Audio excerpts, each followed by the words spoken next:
5 men sat at that table. Not one of them stood up when she walked in.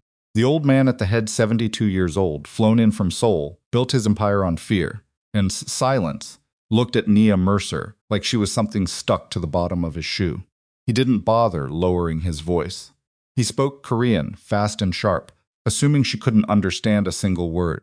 He told his grandson to get rid of her. He called her an embarrassment. He said a woman who looked like her had no place at a table like this. Nia heard every syllable. She didn't flinch. She didn't cry. She reached into her burgundy clutch, pulled out one folded document, and placed it on the table in front of him. The old man's hand started to shake, and Nia Mercer, the woman they spent 8 months trying to break, sat back in her chair and waited. If the people who were supposed to protect you became the ones you had to defeat, what would you do? This is her story. And if you've ever been counted out by someone who didn't bother to look twice, I think you already know what it feels like. Subscribe to this channel so you don't miss what happens. Next stories like this one, every week. Hit that like button and drop your city or country in the comments right now. I want to see exactly how far this story travels. The rain had been falling on Atlanta for 3 days straight. By the time Nia Mercer put on her coat and picked up her burgundy clutch and walked out the front door of the house she shared with her husband, knowing full well she might not come back to it the same woman. She didn't tell Hyun-Woo where she was going. She didn't tell her assistant. She didn't call her mother, though her mother would have answered on the first ring and talked her out of it in less than 4 minutes, which was exactly why she didn't call. She had been preparing for this night for 6 weeks, maybe longer, if she was being honest with herself, because there is a kind of preparation that doesn't look like preparation. It looks like watching and waiting and listening carefully when everyone around you assumes you're not paying attention. Nia Mercer had been paying attention her entire life. She was 32 years old. She had graduated top of her class from Emory Law, which hadn't been easy, and nobody had handed it to her. She had built a criminal defense practice that scared prosecutors because she was precise and because she never walked into a courtroom without knowing exactly where the holes were. She was not the kind of attorney who won on charm. She won because she did the work. She was also a very large woman. Plus size in the way that clothing stores use that word to mean one thing, but the world uses it to mean another, the kind of large where people decided things about her before she opened her mouth. Kind of large where, even after she opened her mouth and proved them wrong, some of them still couldn't quite look at her directly. She had spent her 20s being furious about that. She had spent her early 30s learning to use it. Because here is what she had figured out. Somewhere between her first trial and her 30th, when people look at you and decide you're not worth worrying about, they stop being careful around you. They say things. They leave things out. They forget to lock the door because they didn't think you were the kind of person who would ever try the handle. Nia had tried a lot of handles in her life. She met Hyun-Woo at a fundraiser for the Atlanta Symphony Orchestra, which was not the kind of place she usually found herself on a Tuesday evening. But her law partner Marcus had given her the ticket because he couldn't use it and told her she needed to stop working so much. She had gone mostly to prove to herself that she could leave the office before 9 p. She had not gone looking for anything. Hyun-Woo had been standing near the bar, looking like a man who was also only there because someone made him. He was wearing a suit that fit too well and a watch that cost more than her car, and he had tattoos running up the side of his neck that didn't belong in a room like that, which was probably why she noticed him. She hadn't noticed him because he was attractive, though he was. She noticed him because he looked like someone who was pretending to be somewhere else. She understood that particular expression. He bought her a drink. She told him her name. He told her his. He asked what she did and she told him, and he said, without any of the usual hesitation, "I've heard about you. You got Marcus Webb acquitted last year." "I did," she said. "That case looked impossible from the outside. Most of my cases look impossible from the outside." He looked at her differently after that. Not in the way men sometimes looked at her, smart tart. They realized she was smart. That particular look had always bothered her, because it meant the baseline assumption had been something else. He looked at her the way someone looks when they recognize a thing they have been searching for, without knowing they were searching. She thought she was imagining it. She was not imagining it. They dated for 11 months. They fought twice in that 11 months. Both times about the same thing, the parts of his life he wouldn't tell her about directly, and the parts she had already figured out on her own. She wasn't naive. She had grown up in Southwest Atlanta. She had defended enough clients to know what the Kang family name meant in certain circles, and she had done enough research in the first 2 weeks of dating Hyun-Woo to understand she was not seeing a legitimate businessman who happened to have a complicated family. She asked him once, directly, sitting at her kitchen table with her coffee and his untouched orange juice, "Tell me what I'm actually getting into." He was quiet for a long time. Then he said, "Something I've been trying to find a way out of since I was 23. It wasn't an answer. It also wasn't a denial. And Nia Mercer, who had built a career on reading what people didn't say, understood that this man was telling her the truth in the only way he knew how, which was badly and incompletely, but without any actual lying. That distinction mattered to her. She stayed. They married 14 months after that fundraiser in a small ceremony in Savannah that Nia's mother cried through from beginning to end, and that Hyun-Woo's family attended with the kind of polite, cold attention that made clear they had opinions they were choosing not to voice yet. Not yet. Nia noticed the not yet. She filed it away. She noticed everything about them. She noticed which elders spoke to Hyun-Woo warmly and which ones spoke at him.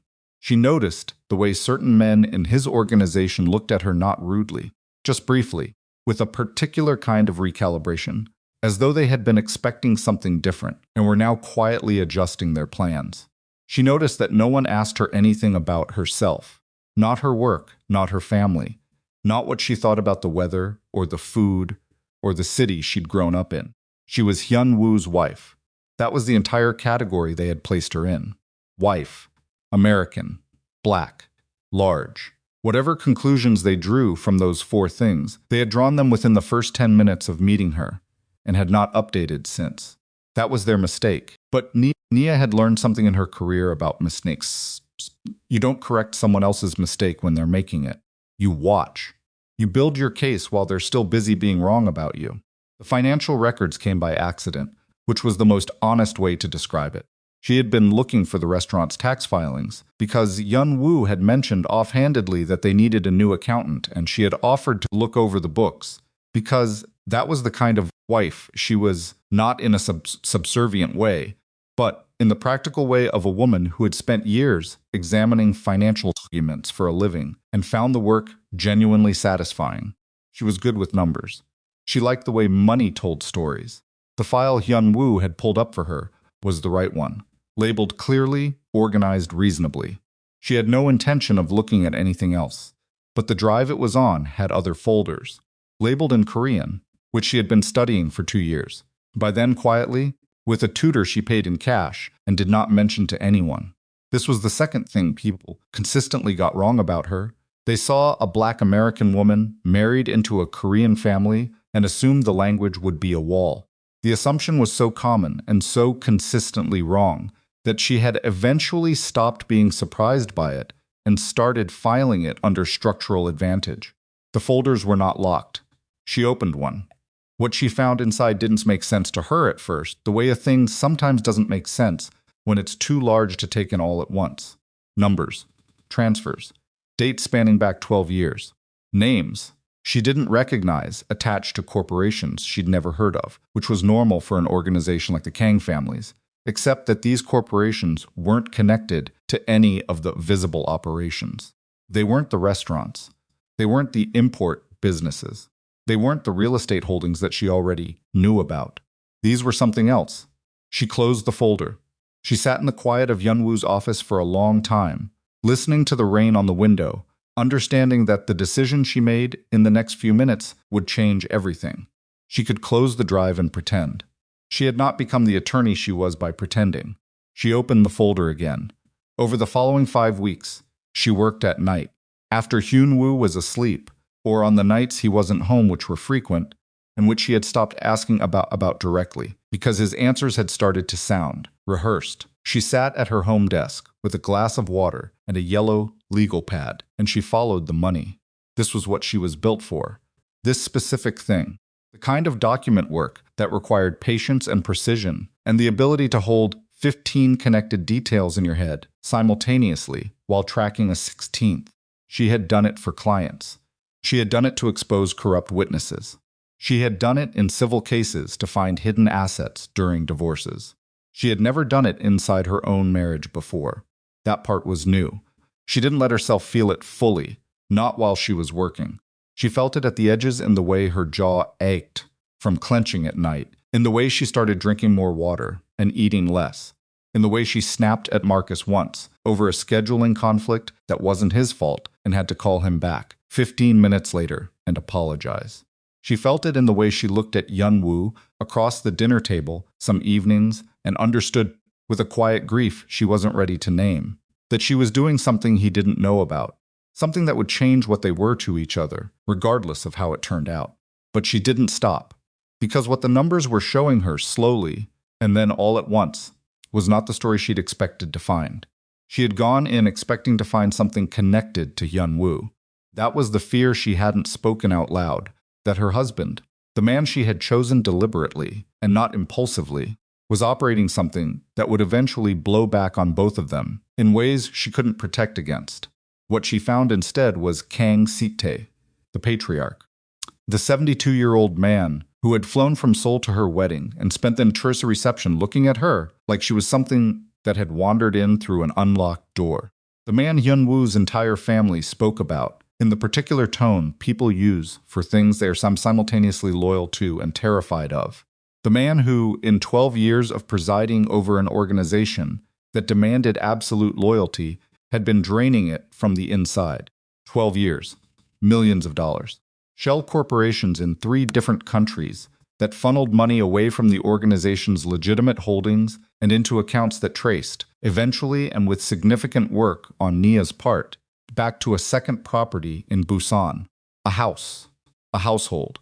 A life that Kang Sik-tae had been maintaining in secret for decades, while demanding that every person beneath him adhere to a standard of loyalty he had never applied to himself. Nia sat with that for a long time. Then she started building the package. She was careful. She had been careful her entire career because the law was not forgiving of sloppiness, and because she had been in enough courtrooms to know that the truth, on its own, was not always enough. The truth needed to be organized. It needed to be sourced. It needed to be arranged so that the person receiving it could not look away from it, could not poke a hole in it, could not claim it was incomplete or circumstantial or the product of misunderstanding. She pulled every record twice. She cross-referenced dates. She traced every corporation back to its point of origin and forward to its current status. She documented the transfer patterns, the timing, the amounts, the names on the secondary accounts, the address in Busan, the length of the arrangement. She assembled it into a summary document, 12 pages, clear and precise. And she arranged for the full archive to be encrypted and stored somewhere that wasn't her house or her office, or anywhere connected to either of them. She had not decided yet what to do with it. Then the invitation came. It wasn't phrased as a summons. The Kang families didn't summon people, they extended requests that arrived with the weight of commands. Hyun-Woo told her about it in the kitchen on a Wednesday morning, not quite looking at her, his voice doing the thing it did when he was choosing his words more carefully than usual. His grandfather wanted to meet with them. A dinner, private, at the Korean restaurant on Peachtree that the family owned but that wasn't listed under any of their names. Nia knew the restaurant. She had been there twice. The upstairs dining room was reserved for things that weren't supposed to be written down. "What does he want?" she asked. Hyun-Woo put down his coffee cup. "Talk." "About what?" He didn't answer. Nia looked at her husband for a long moment. She could read him by then, not perfectly, because nobody reads another person perfectly, and she had learned to be suspicious of her own certainty about him.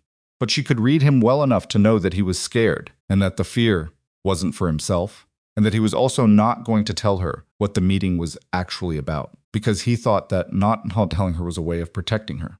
He had always been wrong about that. "Okay," she said. She went upstairs and got her burgundy clutch from the closet shelf. She already knew what she was going to put inside it. The drive to the restaurant took 22 minutes in the rain. Hyun-Woo drove.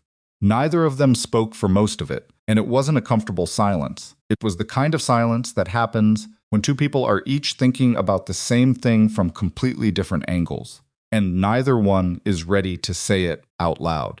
He pulled up to the restaurant and turned off the engine and sat there with his hands on the wheel. Nia, he said. I know, she said. You don't know what. Hyun-Woo. She said his name the way she said it when she needed him to actually look at her, and he did. I know. He searched her face. She let him. And she watched something shift behind his eyes, not understanding exactly. Not yet. But the beginning of it, the recognition that whatever he had been planning to say to prepare her, she didn't need. She got out of the car. She walked into the restaurant in the rain, her clutch under her arm, her back straight, her face composed. The host at the front smiled at her with the particular brightness of someone trying to mask the fact that they knew exactly what was happening upstairs and wanted no part of it. She smiled back. She took the stairs. The private dining room was warm and low-lit, the kind of warm that was supposed to feel elegant and instead felt, to Nia, like the inside of a room that had absorbed a lot of unspoken things over the years. 5 men sat at the long table, expensive suits, still faces. Kind of stillness that comes not from calm but from practice. At the head of the table, Kang Seok-tae. He looked older than she remembered from the wedding. Smaller somehow, though he was not a small man. He watched her walk in with eyes that gave away nothing, which she recognized as a skill and respected accordingly. Not one of them stood. She was aware of it. She was aware of exactly what it meant. She had been aware of what it would mean since the moment Hyun-Woo told her about the dinner, and she had made a decision then that she would not perform offense, would not adjust her face to show them she'd noticed, would not give them the satisfaction of knowing they had landed anything at all. She took her seat. She set her clutch on the table, and Kang Seok-tae began to speak, in Korean, because they had all decided, without saying so out loud, that she would not understand, because she was American, because she was black, because she was the woman their grandson had married, against every preference they had made clear, and whatever she was not the kind of woman who had spent 2 years quietly, carefully, deliberately learning the language of the family she had married into. Seok-tae told Hyun-Woo that this had gone far enough. He said that marriage was an embarrassment. He said that a woman like this, and the way he said a woman like this required no translation in any language, could not represent the Kang family's future. He said some other things that Nia heard clearly and completely, and did not react to at all, because she had been waiting for this room for 6 weeks, and the version of herself that would have reacted had been left somewhere in the stairwell. She reached into her burgundy clutch. She removed the folded document. She placed it on the table in front of Kang Seok-tae, squarely, without a word. He looked down at it. He looked up at her.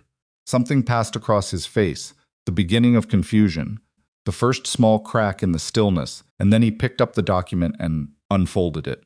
And the hand that had built an empire over 50 years began very slowly to shake. Nia Mercer watched him read. She had been in rooms like this before.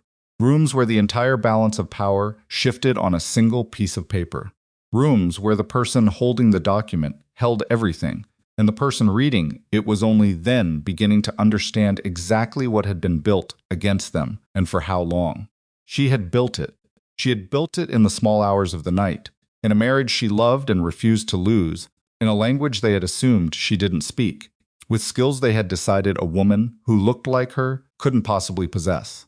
The elders were looking at Seok-tae now, looking at his hands, looking at the document, looking at each other with the first cracks of something that would, within the next hour, become an earthquake. Nia Mercer had not said a word yet. She didn't need to. She let the document speak first. Then she began. The room did not explode right away. That was the thing nobody told you about the moments that changed everything. They didn't arrive with noise. They arrived with a specific quality of silence, the kind that had weight to it, the kind you could feel pressing against your eardrums like the seconds before a storm, when the air pressure dropped and everything went unnaturally still. Kang Seok-tae read the first page. He turned to the second. Nobody at the table spoke. The 4 elders sat with the particular frozen quality of men who understood that something had shifted but hadn't yet determined in which direction. They watched their patriarch the way people watch a structural wall, when they've just heard a sound they can't identify, alert, careful, not yet afraid, but getting there. Hyun-Woo had come into the room 2 minutes after Nia. He was standing near the far wall, with his arms at his sides, and he was watching his grandfather read, and Nia could see from the angle of his jaw that he didn't know what was in the document. She hadn't told him.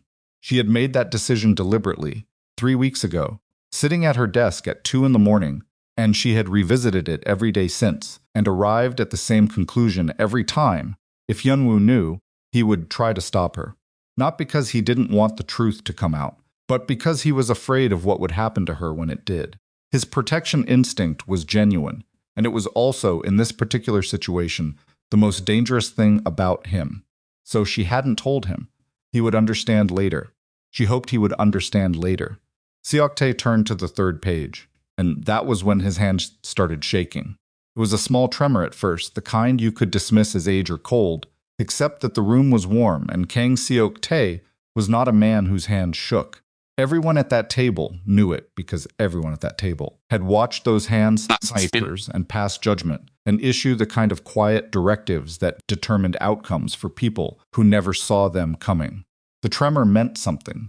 The 4 elders clocked it simultaneously, and Nia watched the awareness move through the room like a current.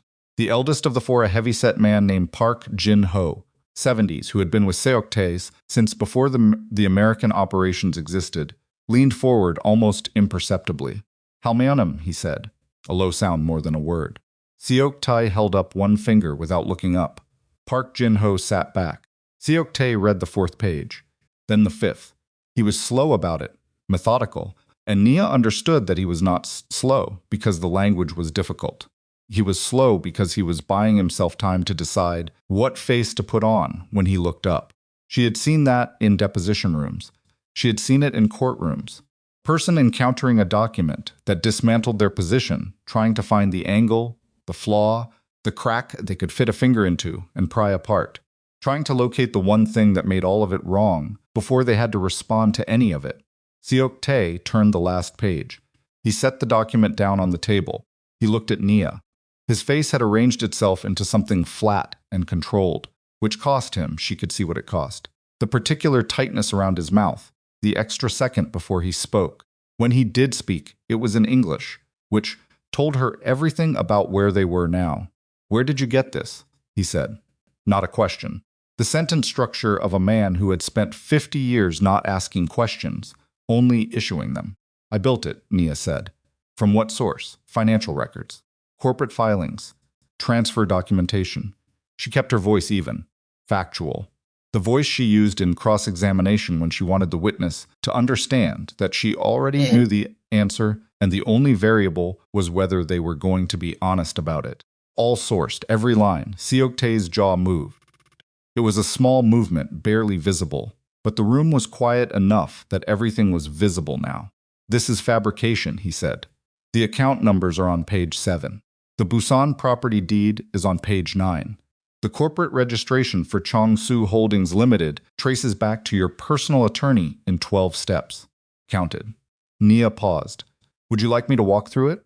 The silence that followed was a different kind than the one before. This one was charged.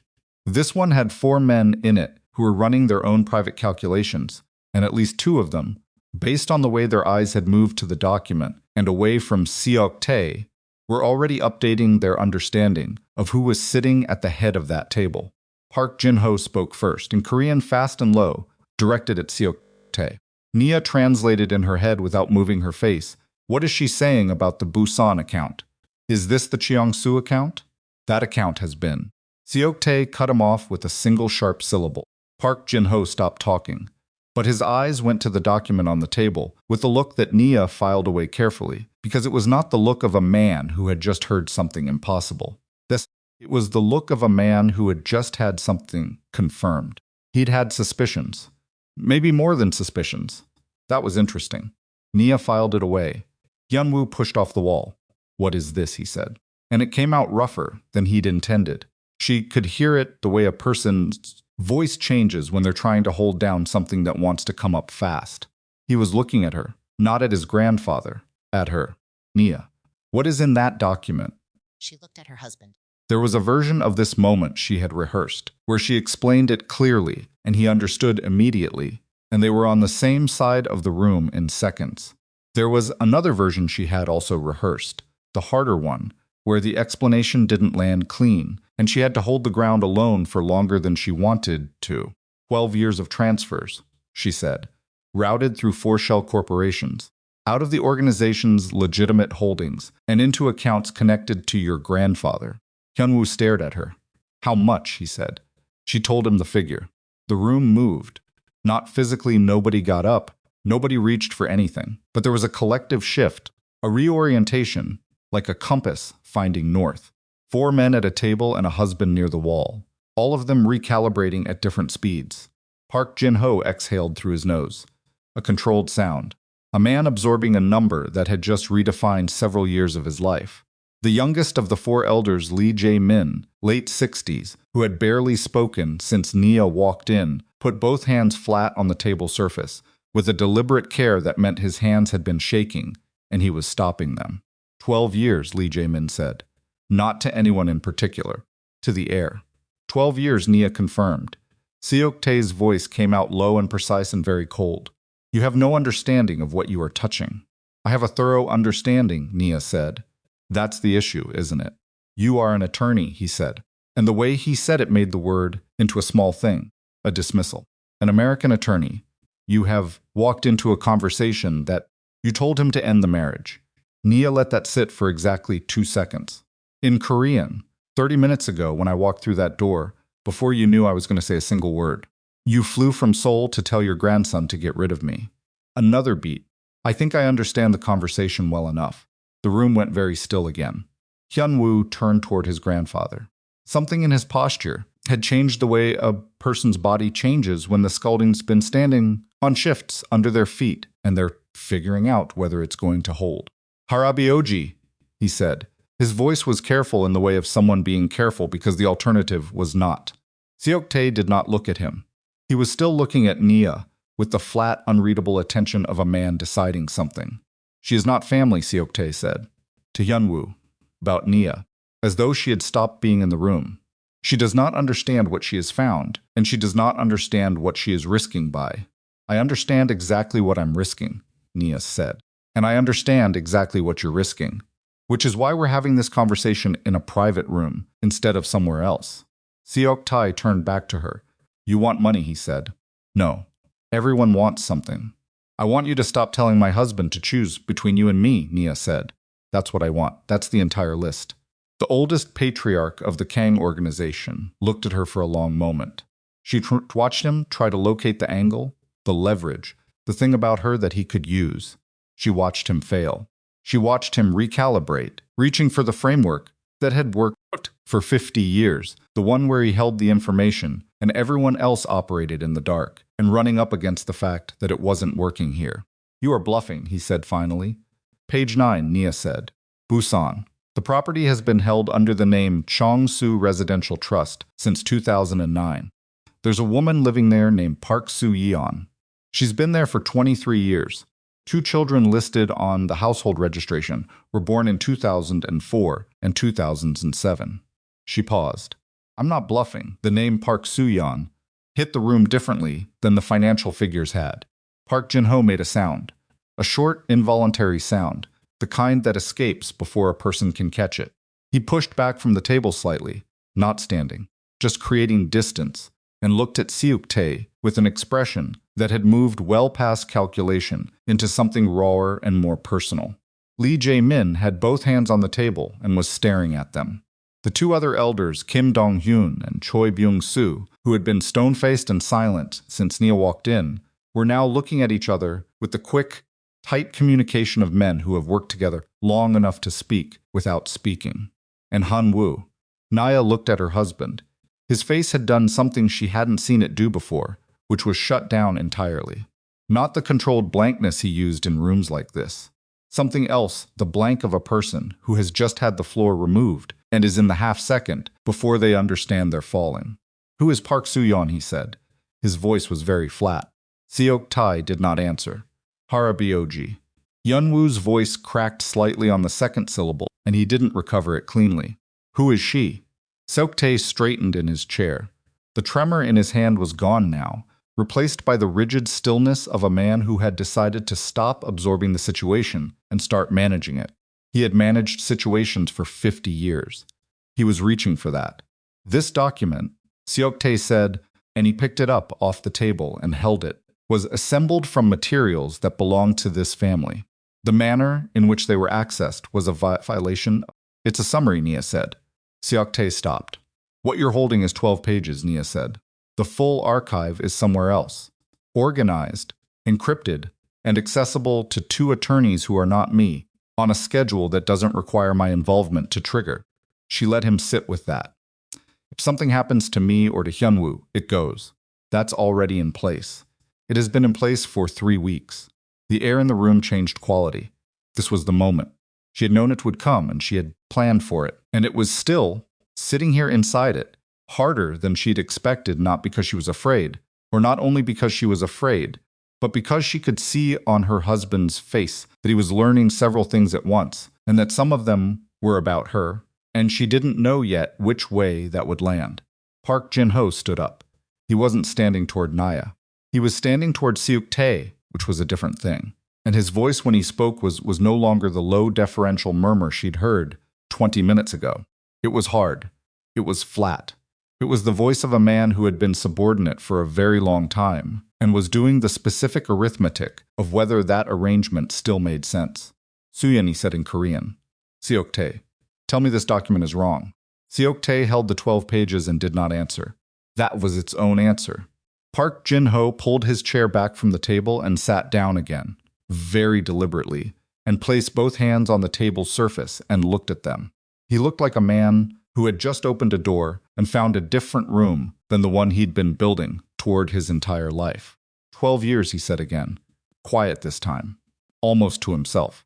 Lee Jae-min said something in Korean that Nia partially caught something about the northern accounts. The ones connected to the shipping operation, and Kim Dong-yoon responded sharply. And within 30 seconds, all 4 elders were talking over each other in the rapid colliding way of people who had been storing questions for years and were now releasing them all at once. Seok-tae's voice cut through it enough. They stopped. But the stopping was different now.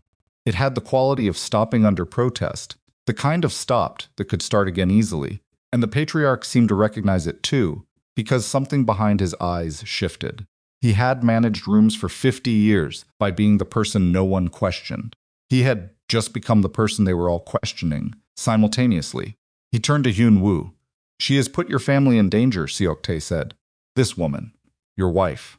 She has taken materials from inside this organization, and she has made a weapon of them, and she is pointing that weapon at you, Hyun-Woo said. The words came out very quiet, very clear.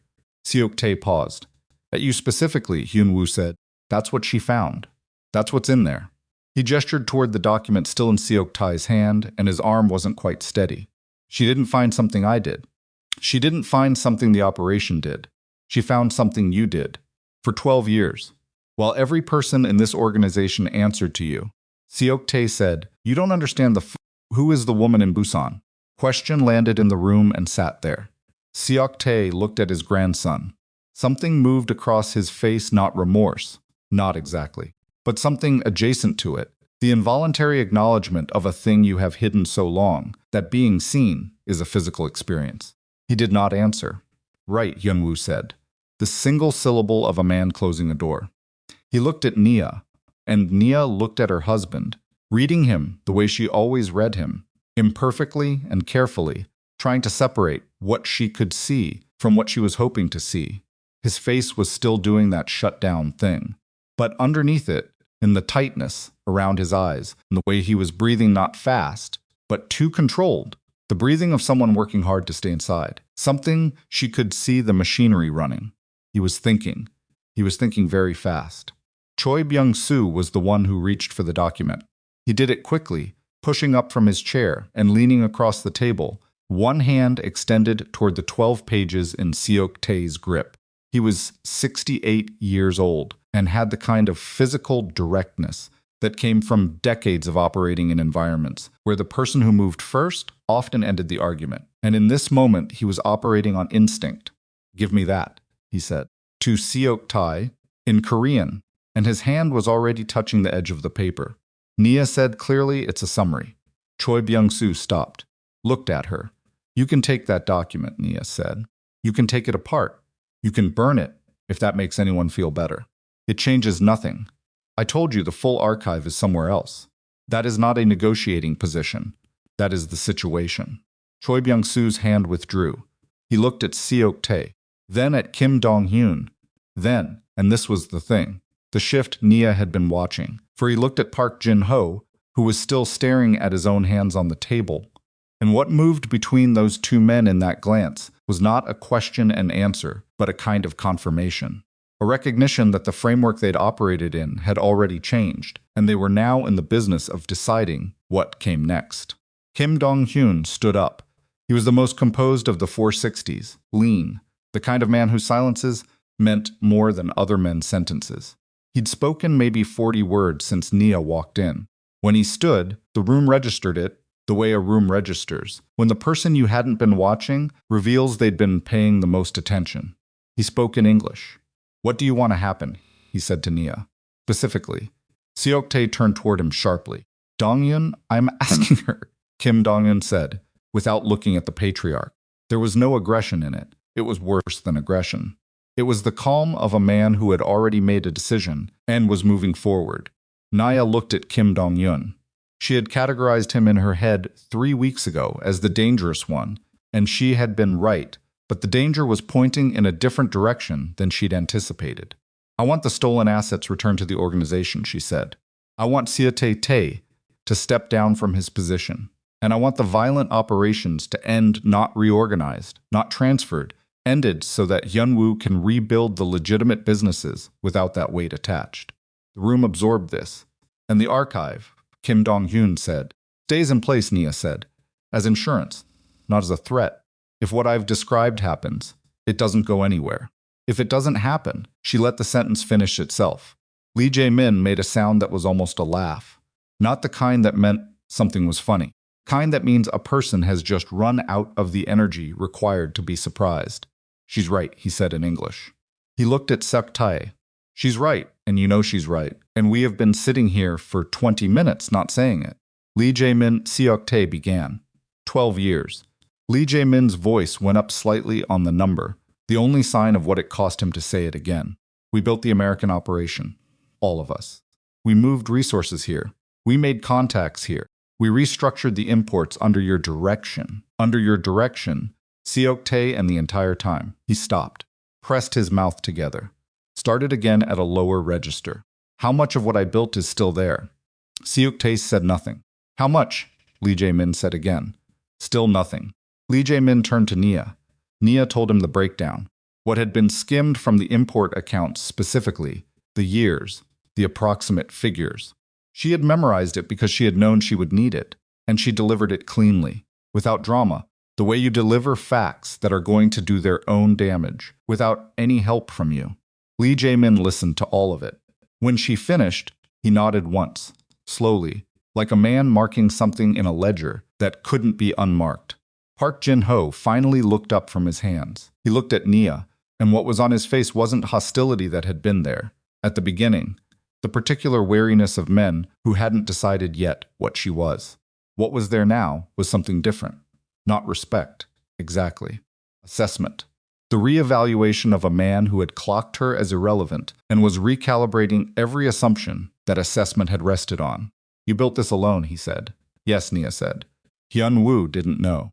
She glanced at her husband. "No." Park Jin-ho looked at Hyun-Woo for a long moment, then back at Nia. He didn't say anything else, but something in his posture shifted a degree of the tension he'd been holding going out of his shoulders, which was almost more unnerving than the tension had been, because it meant he'd made a decision. She wasn't sure yet what decision. Seok-tae set the document on the table. He set it down the way a person sets something down when they have decided that the object no longer serves them, controlled, deliberate. The performance of a man refusing to be seen, as diminished even as the room contracted around him. "Hyun-Woo," he said. His voice was different now. Not weaker, exactly, but calibrated differently, aimed, precise. The voice of a man abandoning one strategy and picking up another. "You will need to choose," he said, "between the obligations of your blood and the interests of someone who has walked into this family with an agenda she has been building in secret for. She did it to protect herself, Hyun-Woo said. She did it to… You called her an embarrassment. Hyun-Woo's voice was quiet, but the words came out with the kind of density that meant he had been holding them for a long time. 30 minutes ago, in this room, before she said a single word, you looked at my wife, and you told me to end my marriage, and you said it in a language you assumed she couldn't understand. He paused. She understood it. Seok-tae's expression did something complicated. You have done this before, Hyun-Woo said. Every gathering, every family meeting. The things you say when you think she can't hear. The things you let the others say. He looked at his grandfather steadily, and Nia watched him do it, watched him hold eye contact with a man he had feared for his entire life, and felt something tighten in her chest that had nothing to do with the meeting or the document, or any of it. I let it go. Every time. I told myself you would come around. I told myself it was generational, it was cultural, it was… He shook his head. I made excuses for you. She is not family, Seok-tae said. What she is my wife. 3 words. 4 syllables, said the way a man says something he is saying for the last time. And I am standing here watching her sit across from 5 men, alone, and hand you the option to save what's left of this family. When none of us… His voice caught slightly. None of us would have found what she found. None of us were looking. The room went completely quiet. Hyun-Woo walked across to Nia's side of the table. He didn't say anything. He just stood there, next to her chair, and that 4-second walk across a private dining room in the rain in Atlanta was the loudest thing that had happened since Nia placed the document down. Seok-tae looked at his grandson standing beside his wife. For the first time since Nia had entered the room, the patriarch looked his age. If you do this, Seok-tae said, Lo, the choice cannot be undone. I know, Hyun-Woo said. Everything I built. I know. Your position, your authority. Everything transfers differently if you… Harbioji, Hyun-Woo said. Gentle.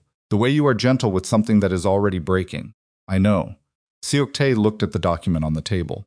He looked at his 4 elders, who had spent 50 years looking back at him for direction, and who were now, in the silence of a rain-soaked Atlanta night, looking at each other instead. And in that moment, the moment the patriarch understood that the look had changed, everything became irreversible. Not the document, not the archive, not Nia's evidence or her attorneys or her encrypted files secured outside the building. The look. That was the point of no return, and Kang Seok-tae recognized it with the precision of a man who had built his entire world on being the only person in the room who couldn't be turned against, and who was now sitting at the center of the first room in 50 years, where every person present had already quietly, irrevocably turned. He looked at Nia. She looked back at him, without flinching, without softening, without any of the performance that the moment seemed to call for. Outside, the rain kept falling on Atlanta. Inside the room, nothing would ever be exactly this again, and every person at that table, including the man at its head, understood with absolute certainty that the next word spoken would determine the shape of everything that came after. Seok-tae spoke first, not to Nia, not to Hyun-Woo standing beside her. He spoke to the room in Korean, in the flat measured cadence of a man who had decided that the only move left was the one nobody was expecting him to make, which was to stop pretending the last 20 minutes hadn't happened and start operating from whatever position remained. He said, "Leave us." The 4 elders looked at each other. Park Jin-ho started to say something. "Leave us," Seok-tae said again. And the repetition was quieter than the first time, which made it worse. And Park Jin-ho closed his mouth and stood, and the others followed. And within 90 seconds, the room held only 3 people, the old patriarch at the head of the table, his grandson standing beside a woman with a burgundy clutch, and the specific quality of silence that descends when everyone who might have interrupted or mediated or softened anything has left the building. The door closed. Seok-tae folded his hands on the table. He looked at Nia with the attention of a man finally deciding to actually see something he has been deliberately not looking at for months. "Sit down," he said to Hyun-Woo. Hyun-Woo did not sit down. Seok-tae absorbed this without visible reaction. He picked up the 12-page document and set it to his left, precisely the way a man organizes his desk when he is stalling for the 2 seconds required to pivot. Then he looked at Nia again. "You understand," he said, "that what you have done tonight cannot be contained to this room." "I know that," Nia said. "The men who just left this room are going to make calls before they reach the street. I assumed they would. And you believe your archive protects you from what those calls set in motion. I believe it changes the calculation significantly, Nia said. Yes. Seok-tae nodded slowly, the nod of a man acknowledging a position rather than agreeing with it. You are a defense attorney, he said. I am. You build protections. You anticipate position you things designed to hold under pressure. He paused. You built this one in 6 weeks, working alone, without access to the full operational picture of what you were moving against. Nia said nothing. She was listening to the architecture of what he was saying, and the architecture had a shape she didn't like yet, but couldn't identify precisely. There are things, Seok-tae said, that are not in that document. The room adjusted around those 7 words. Hyun-Woo's hand moved toward Nia's arm and stopped. What things? Nia said. What Seok-tae told them in the next 11 minutes was this. The shell corporation she had traced, Chongsu Holdings, Bake Rim Properties, the 3 Pacific transfer entities were real. The transfers were real. The Busan household was real. Everything in Nia's 12 pages was accurate as far as it went, and he did not attempt to dispute any of it. What the 12 pages didn't contain was the 4th layer, because there was a 4th layer. Beneath the corporations, beneath the offshore transfers, beneath the accounts she had traced back to him with 12 careful steps, there was a set of arrangements that Seok-tae had not built. Arrangements that had been built around him over the last 8 years by a man named Lim Tae-sung, who was 44 years old and who operated out of Vancouver, and who had, with considerable patience and considerable intelligence, used Seok-tae's hidden financial structure as a frame to build something of his own. Something that involved people who were not Korean, people who operated in a territory that extended from Vancouver through Seattle down into California, and whose interests were not the Kong family's interests, and who had been, for the last 3 years, using the Shell Corporation infrastructure as a pipeline for things that had nothing to do with businesses or restaurants or any of the visible operations. Things that were federal in nature. Things that, if the archive Nia had assembled was released to attorneys, to law enforcement, as she had designed, it would not surface Seok-tae's theft from his organization. They would surface the pipeline. They would surface the federal activity. They would surface names and transactions and movement patterns that connected to people who had no intention of being surfaced and who had over 8 years developed very specific and very practiced methods of responding to that kind of threat. Nia sat very still. She sat very still because her brain was doing something she had trained it to do in courtrooms, taking in new information, and immediately running it against everything she had built, looking for the structural damage, assessing the load-bearing walls, figuring out what was still standing and what had just come down. A lot had just come down. You didn't know about this, Hyun-Woo said to his grandfather. His voice had a careful quality that Nia recognized as the voice of a man who needed the answer to be yes and was terrified it wasn't. Seok-tae was quiet for 2 full seconds. I became aware of it, he said, 4 years ago. Hyun-Woo made a sound, a short, harsh sound that was not quite a word. And you said nothing, he said. The situation was, you said nothing. Hyun-Woo's voice cracked on the second word and did not recover. He turned away from his grandfather and stood with his back to the table, one hand going to his face, and Nia watched his shoulders do the thing they did when he was holding something by its edges that wanted to go in a direction she couldn't follow. For 4 years, you knew someone was running federal activity through our infrastructure, and it was contained, Seok-tae said. It is not contained. Hyun-Woo turned back around.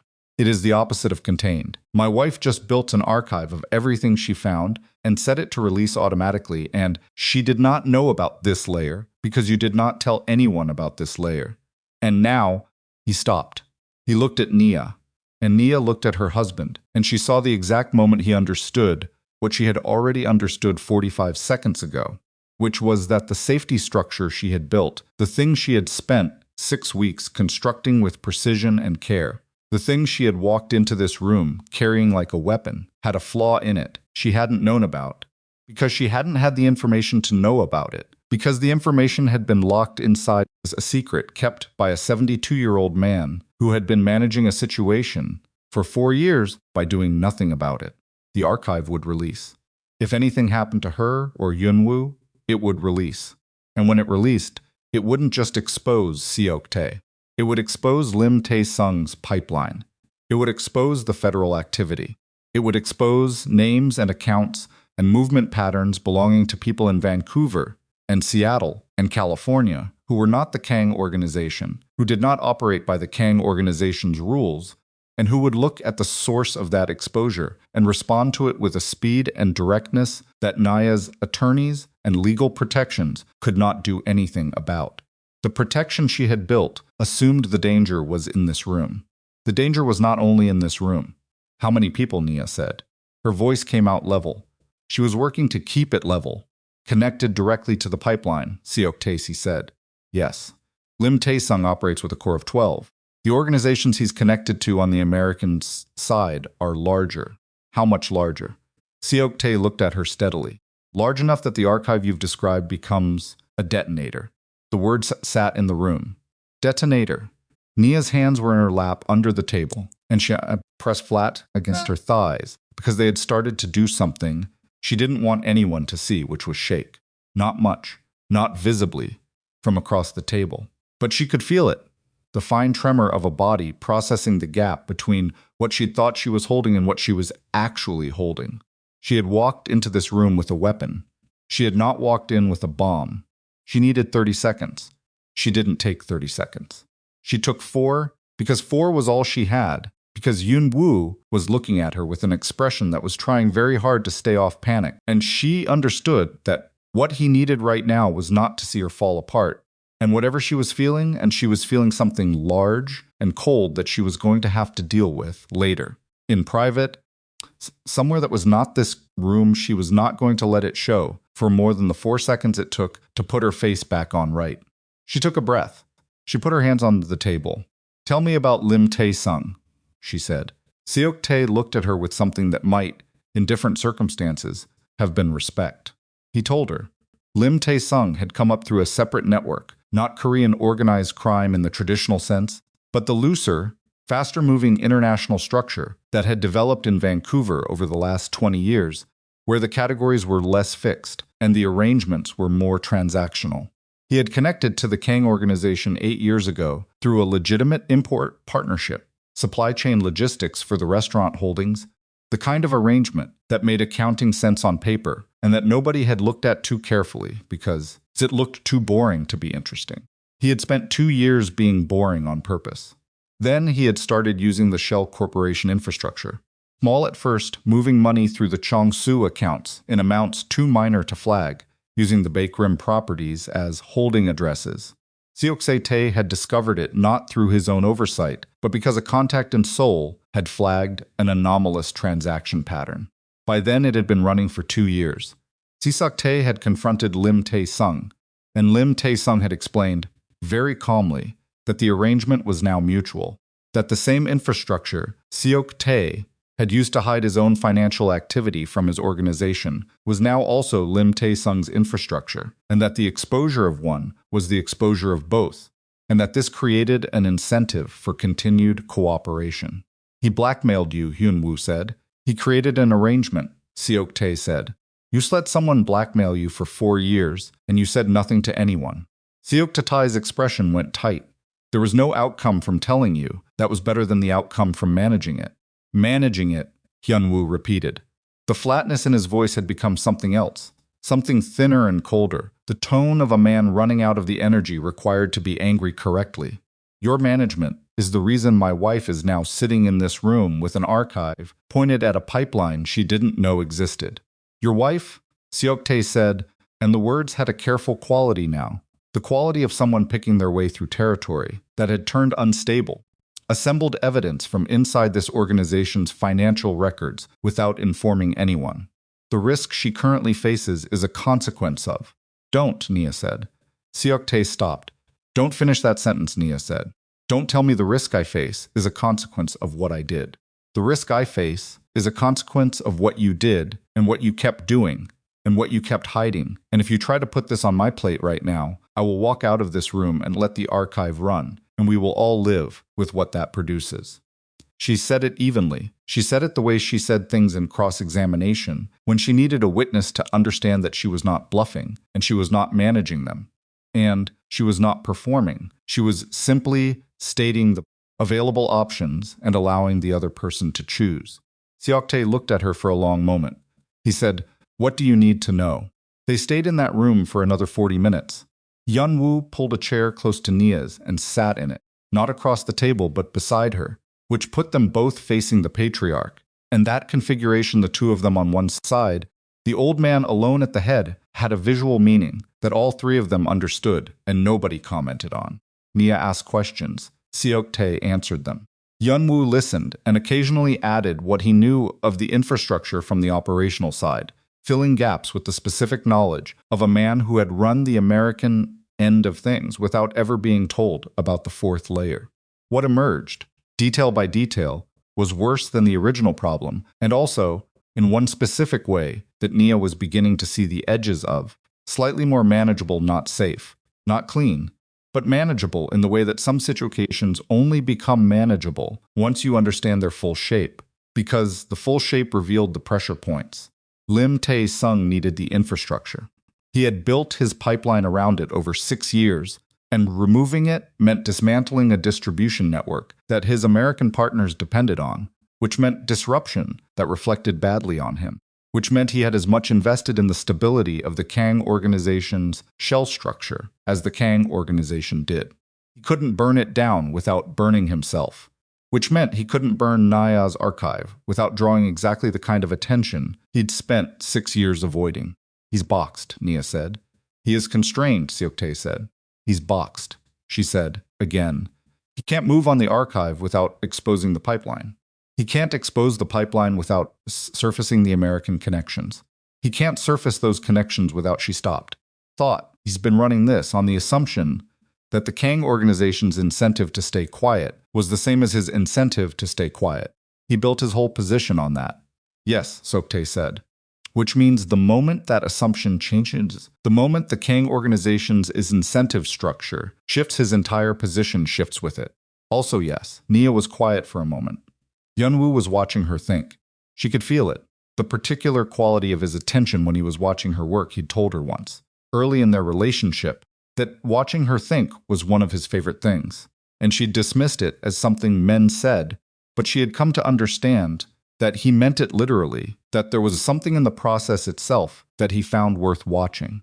Right now, in a private dining room with rain on the windows and an empire in pieces around them, she was not thinking about that, but some part of her registered it and held it. "The Kang organization's incentive changes," she said. "If the organization decides that dismantling the shell structure and coming forward is better than maintaining it." She paused. "If Hyun-Woo rebuilds the legitimate businesses, if the violent operations end, if the organization voluntarily restructures and cooperates." She turned to Seok-tae. "If the organization becomes the cooperating party instead of the exposure target, Lim Tae-sung loses his leverage. The archive becomes an asset instead of a detonator." The room was quiet for a moment. "That is," Seok-tae said slowly, "the plan you came in here with." "It's still the plan," Nia said. "The fourth layer changes the timeline. It changes some of the execution. It doesn't change the destination." Seok-tae studied her. "You are very certain," he said, "for someone who just had a significant portion of her structural assumptions removed." Nia looked at him.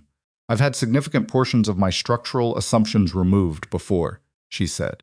"I'm still here." That was when the door opened. Not knocked opened. The specific way a door opens when the person on the other side has decided that waiting for an answer is no longer the arrangement. Choi Byung-soo stepped into the room. He was not alone. Kim Dong-yoon was behind him, and behind Kim Dong-yoon was a man Nia didn't recognize, younger than the elders, mid-40s, with the particular quality of stillness that reads not as calm but as practice, the deliberate stillness of someone trained to occupy space without advertising it. Hyun-Woo was on his feet before the door finished opening. His hand went to his side and found nothing there, because he hadn't come to this dinner armed, and the recognition of that absence moved across his face. "Sit down, Hyun-Woo," Choi Byung-soo said, not aggressively. Tiredly, almost the tone of a man who had been in too many of these rooms to perform the theatrics. Hyun-Woo did not sit down. "Who is he?" Hyun-Woo said. About the man behind Kim Dong-hyun. Choi Byung-soo and Kim Dong-hyun looked at each other. The look was not the look of men consulting, it was the look of men who had already consulted and were now executing. Kim Dong-hyun said, "He came up from the street. He has been waiting for 30 minutes. He says his name is unimportant." "His name is unimportant to who?" Hyun-Woo said. The man behind Kim Dong-hyun spoke for the first time.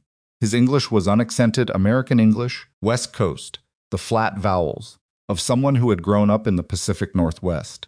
He said Mr. Lim wanted someone present for this part of the conversation. The temperature in the room dropped. Not literally.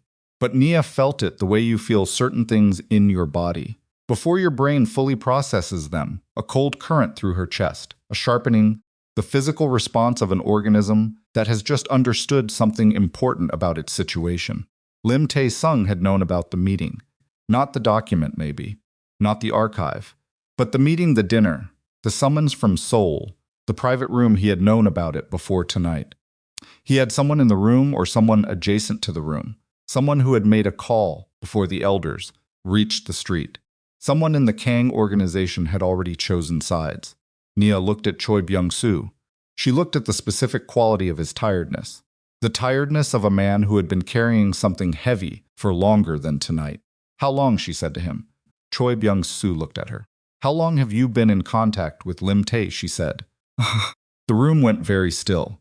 Kim Dong-hyun took a half step to the side, away from Choi Fun-suzu, the involuntary physical separation of a man who has just understood that he is standing next to something he doesn't want to be standing next to. Park Jin-ho, who had come back into the room at some point and was standing near the wall. Nia had registered him peripherally when the door opened and filed it, and not had a chance to return to it, made a sound that was less a sound than an exhalation. A long, slow release of breath that carried in it the weight of a man adding up numbers he had been avoiding adding up for some time. Choi Byung-soo did not answer Nia's question. He didn't need to. Seok-tae was looking at him from the head of the table, with an expression that was the most human thing Nia had seen on his face. All evening, not rage, not calculation, but the raw, stripped look of someone who has just understood that the betrayal isn't coming from where they thought it was.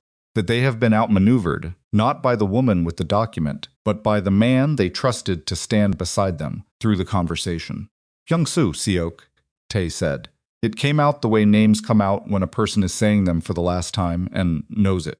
Choi Byung-soo looked at his patriarch with the exhausted directness of a man who has been maintaining a particular arrangement for a long time and has just been released from the necessity of hiding it. 3 years, he said.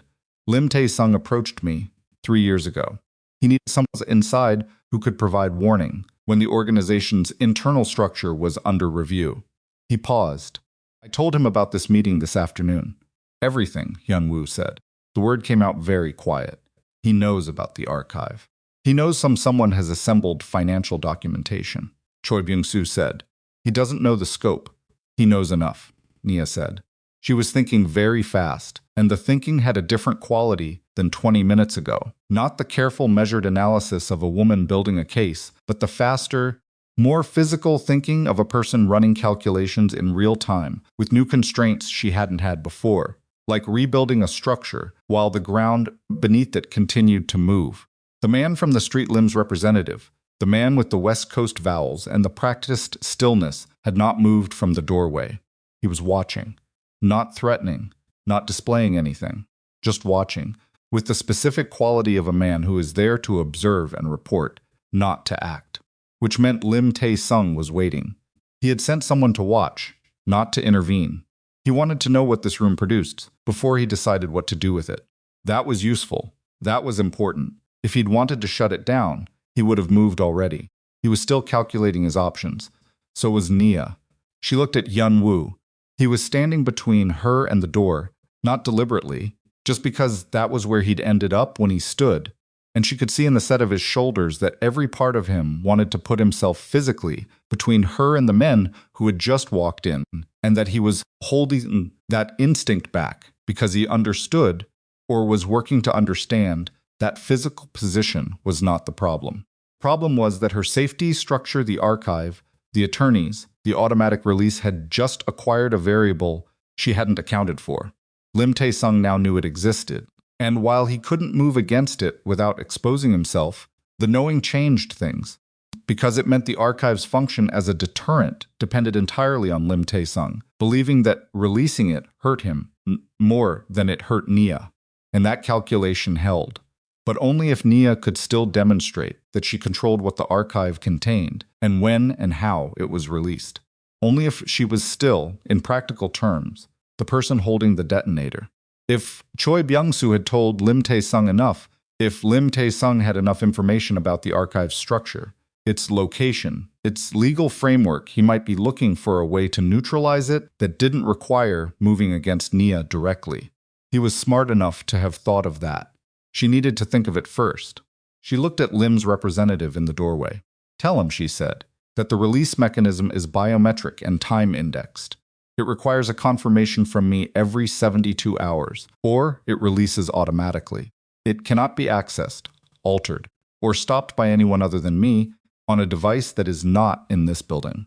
She paused. "Tell him I said hello." The man's expression didn't change. He nodded once very slightly, took out his phone, typed something. Nia had no idea if any of what she'd just said about the biometric mechanism was something she could actually implement in the next 24 hours. She had built the archive on a standard encrypted backup structure with 2 attorney access points. The biometric piece was something she had just invented in the last 15 seconds. But Lim Tae-sung didn't know that. And now he was going to spend the next several hours trying to figure out if she was lying, which would take him away from whatever else he was planning. And she needed those hours. She needed every hour she could buy. Because she had to get out of this room and get to her phone, and call the 2 attorneys with access to the archive, and restructure the entire release mechanism before morning in a way that made the lie she'd just told into the truth. Hyun-Woo turned to look at her. He had heard everything she said to Lim's representative. She could see on his face that he was running the same calculation she was, arriving at the place, and it was not a comfortable place to arrive. "We need to leave," he said. "Lo her." "Not yet," she said. "Not yet." She turned to Seok-tae. "You want this resolved tonight." Patriarch looked at her. I know what you want," she said. "You want the archive neutralized and the Lim Tae-sung problem managed and your position protected. I understand. But those 3 things cannot all happen. Not tonight. Not in the configuration you're imagining." She leaned forward slightly. "What can happen tonight is this. You agreed to the terms I laid out before your elders left the room. The stolen assets, the step-down, the restructuring. You give me your agreement in writing, signed, in the next 30 minutes. And in return, I give you something you don't have right now." "What?" Seok-tae said. "Time," Nia said. "I give you and Lim Tae-sung the 72 hours before the first confirmation window. You use those hours to contact him directly. Not through Byung-soo. Directly. And you tell him that the Kang organization is restructuring as a cooperating entity, which eliminates the archive as a mutual exposure risk for both of you, and gives him the opportunity to reorganize his pipeline before the window closes." Seok-tae stared at her. "You are offering him an exit," he said. "I am offering him a choice," Nia said. "He can fight the archive or he can use the transition period to protect himself. A smart man takes the transition period. And if he is not a smart man..." Nia looked at him steadily.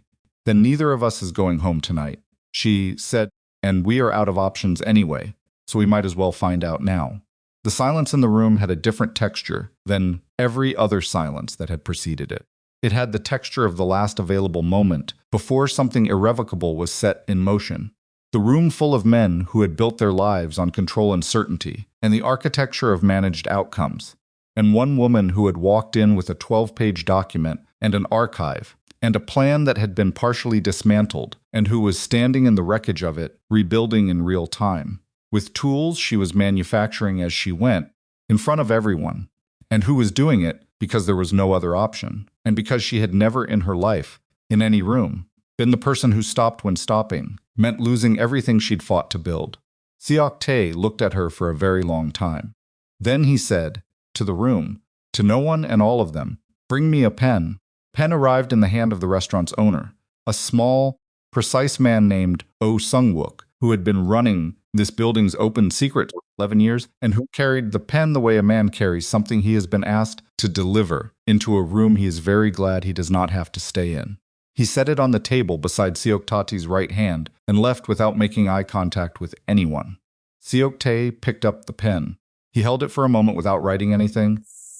Looking at the document Nia had slid across the table, not the 12-page evidence summary, but a single page she had pulled from the interior pocket of her clutch. Handwritten, terms she had laid out verbally now in ink in her own hand. The specific language of a woman who had spent 10 years writing things that had to hold up under pressure. She had written it 3 days ago and carried it, in case the conversation reached this point. She had not been certain it would. She had not been certain of anything except that being unprepared for the best possible outcome was as dangerous as being unprepared for the worst. This is not a legal document, Seok-Tae said. It's a record, Nia said, of intent, signed and dated. It holds what it holds. He looked at her, then at Hyun-Woo, then at the single page. He signed it. The scratch of pen on paper in that quiet room was one of the loudest sounds Nia had heard all evening. She took it back without looking at it, folded it along its original crease, and placed it inside her clutch beside the 12 pages. Lim's representative was still in the doorway. Tell him, Nia said, without turning, that the clock starts now. She heard the man step back, heard the soft displacement of air as the door moved.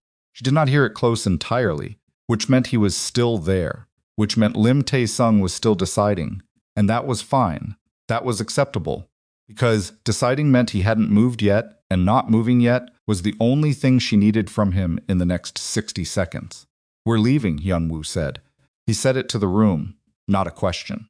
His hand found her elbow not gripping, just present, the specific touch of a man making sure the person beside him is real and intact, and they moved toward the door together. Choi Byung-soo was standing between them and the door. He wasn't blocking it. He was standing in the space between the table and the exit, the way a man stands when he hasn't decided what he's doing next, when the structure he's been operating inside has just collapsed, and his body hasn't caught up to the information yet. Hyun-Woo stopped. The two men looked at each other. They had known each other for 11 years. Hyun-Woo had come up through the American operation, while Byung-soo was one of the men running it, and Nia had heard Hyun-Woo speak his name with the particular shorthand of people who have been in difficult situations together and survived them. Move, Hyun-Woo said. Choi Byung-soo moved. He stepped aside without a word, without looking up, and Nia registered the shape of him. As they passed a man who had been a certain thing for 68 years and was now something else and hadn't yet figured out what, and then they were through the door and into the narrow hallway and moving toward the stairs. The stairwell was cold relative to the dining room, the kind of cold that hits the skin like a reset, and Nia felt it across her arms and her face and breathed it in deliberately, one controlled breath, because her chest had been doing something tight and compressed for the last 40 minutes, and she needed the air. Hyun-Woo was ahead of her on the stairs, moving fast, one hand on the railing. She could see the tension in his back, the rigid set of his shoulders, the way he took the stairs 2 at a time, and then caught himself and slowed because she was behind him, and he was calibrating. They hit the main floor. The restaurant was quiet, late enough that the regular dinner service had cleared, the staff occupying themselves in the kitchen, the front host gone from his position near the door. The elegant emptiness of a place that had been cleared on purpose. Hyun-Woo pushed through the front door. The rain hit them immediately. Cold and steady, the kind that had been falling so long it had stopped feeling like weather and started feeling like a condition, a permanent state of the air.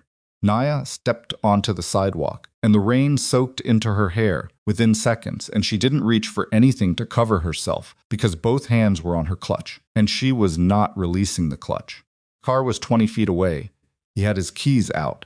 He was walking fast, not running, the deliberate fast walk of someone who understood that running communicated something, didn't want to communicate, and they didn't want to anyone who might be watching. And there were people watching. She could feel it the way you feel it.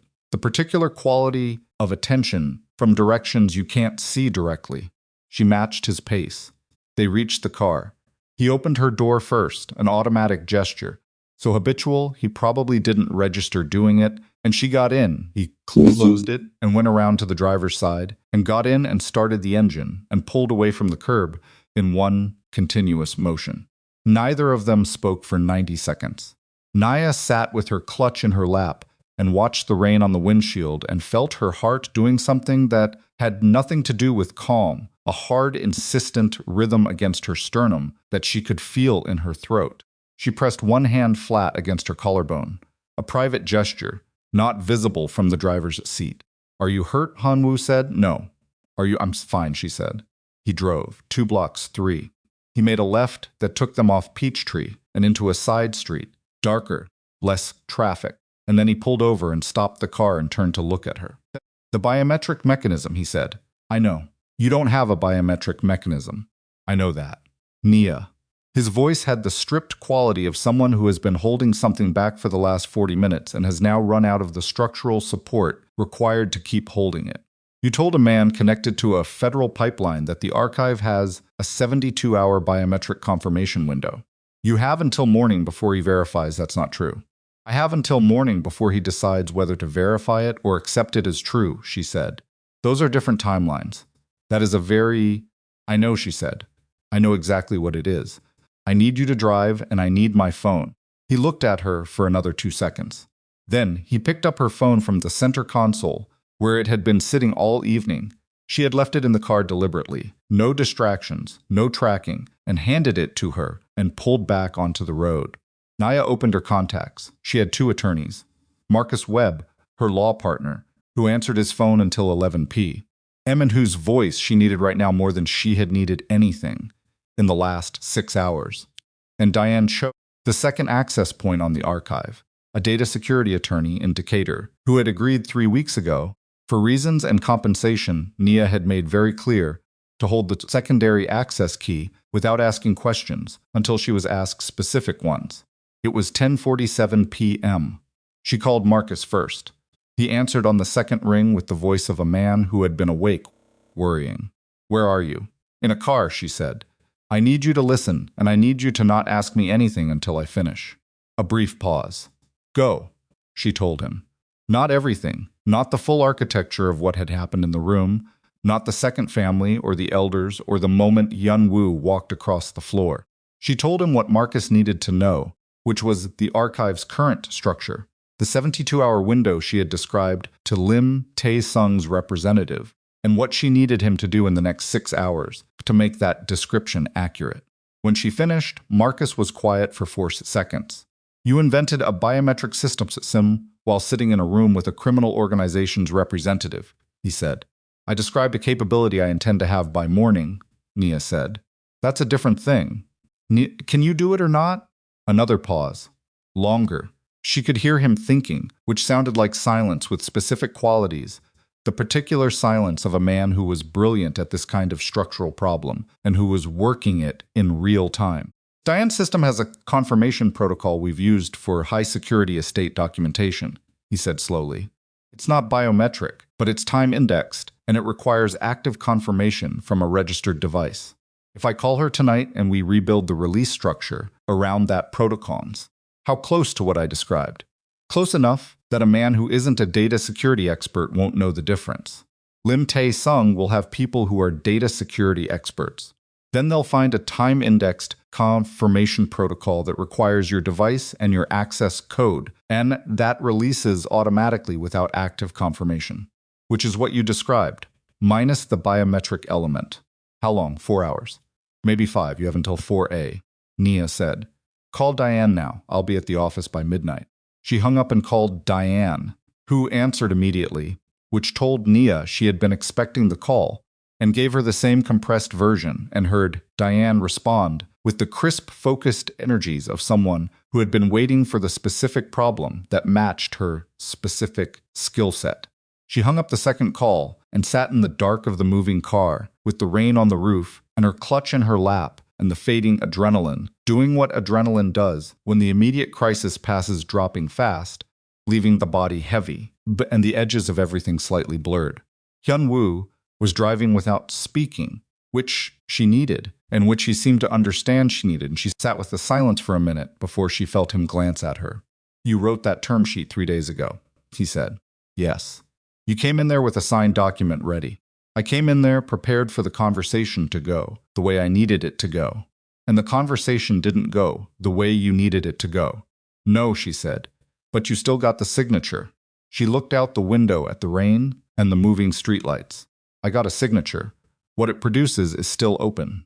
Hyun-Woo was quiet for a moment. The Busan household, he said. Park Soo-yeon. Nia didn't say anything. She had been waiting for this, the turn in the conversation, away from the operational and toward the thing underneath it, the thing that had been in the room all evening like a third presence neither of them had named directly. Did you know, he said, before tonight, what you were going to say about her? I knew what was in the document. That's not what I asked. She turned to look at her husband. His profile in the dark, the streetlights catching the line of his jaw, the tattoos on his neck that still didn't belong anywhere he went, and that she had stopped seeing as a contrast a long time ago. I knew it would land differently than the financial figures, she said. Yes. He processed that.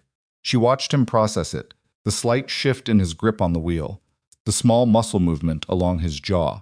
It was a weapon, he said. Not accusatory. Just naming it. Everything I brought in there was a weapon, she said. That was the point. They weren't going to listen to anything that wasn't. My grandfather has a second family, Nia said, in Busan. For 23 years while your grandmother was alive.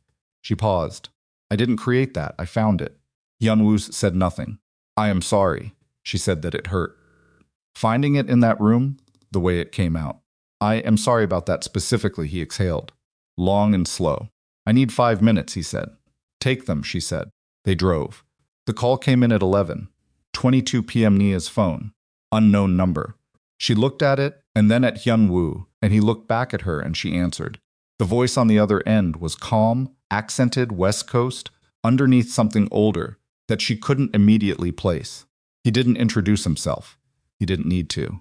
Miss Mercer, Lim Tae-sung said. I understand you've had an eventful evening. Nia pressed her back against the car seat and kept her voice level. Mr. Lim, my associate tells me you've been generous with your timeline. I've been practical, she said. There's a difference. A brief pause.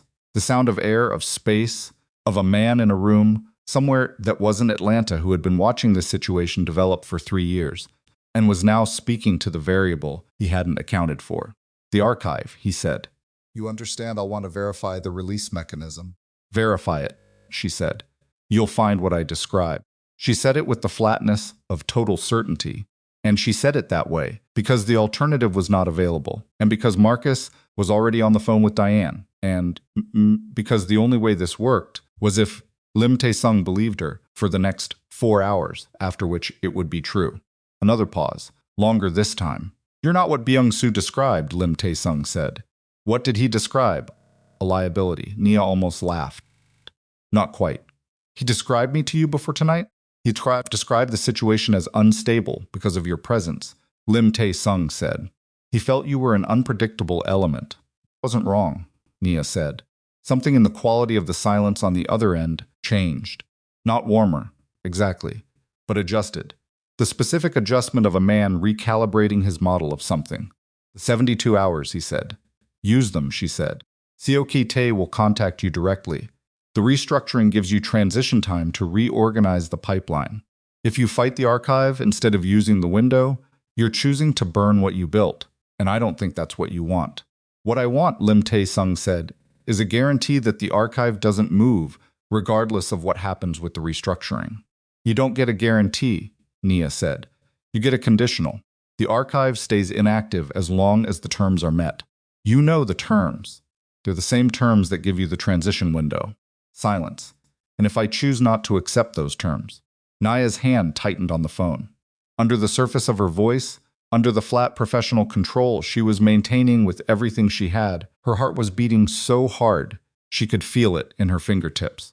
She was sitting in a car in the rain in Atlanta, talking to a man who ran a federal pipeline through 3 states, and she had about 4 hours before her lie became the truth, and she needed him to stay in the calculation space for those 4 hours and not move into the action space. Then the archive releases on its current schedule, she said, and neither of us controls what follows. The silence stretched. It stretched long enough that Hyun-Woo, who could hear the quality of it from the driver's seat, reached over without looking and put his hand on her arm, not speaking, just there.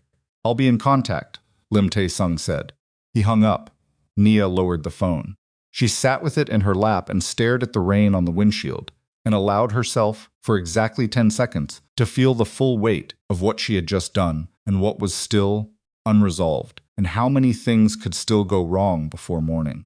She allowed herself those 10 seconds the way she had learned, to allow herself difficult things completely, without flinching, without managing or minimizing, and then she put it somewhere interior and breathed and came back to the surface. "Drive faster," she said. Hyun-Woo drove faster. The office was dark when they arrived.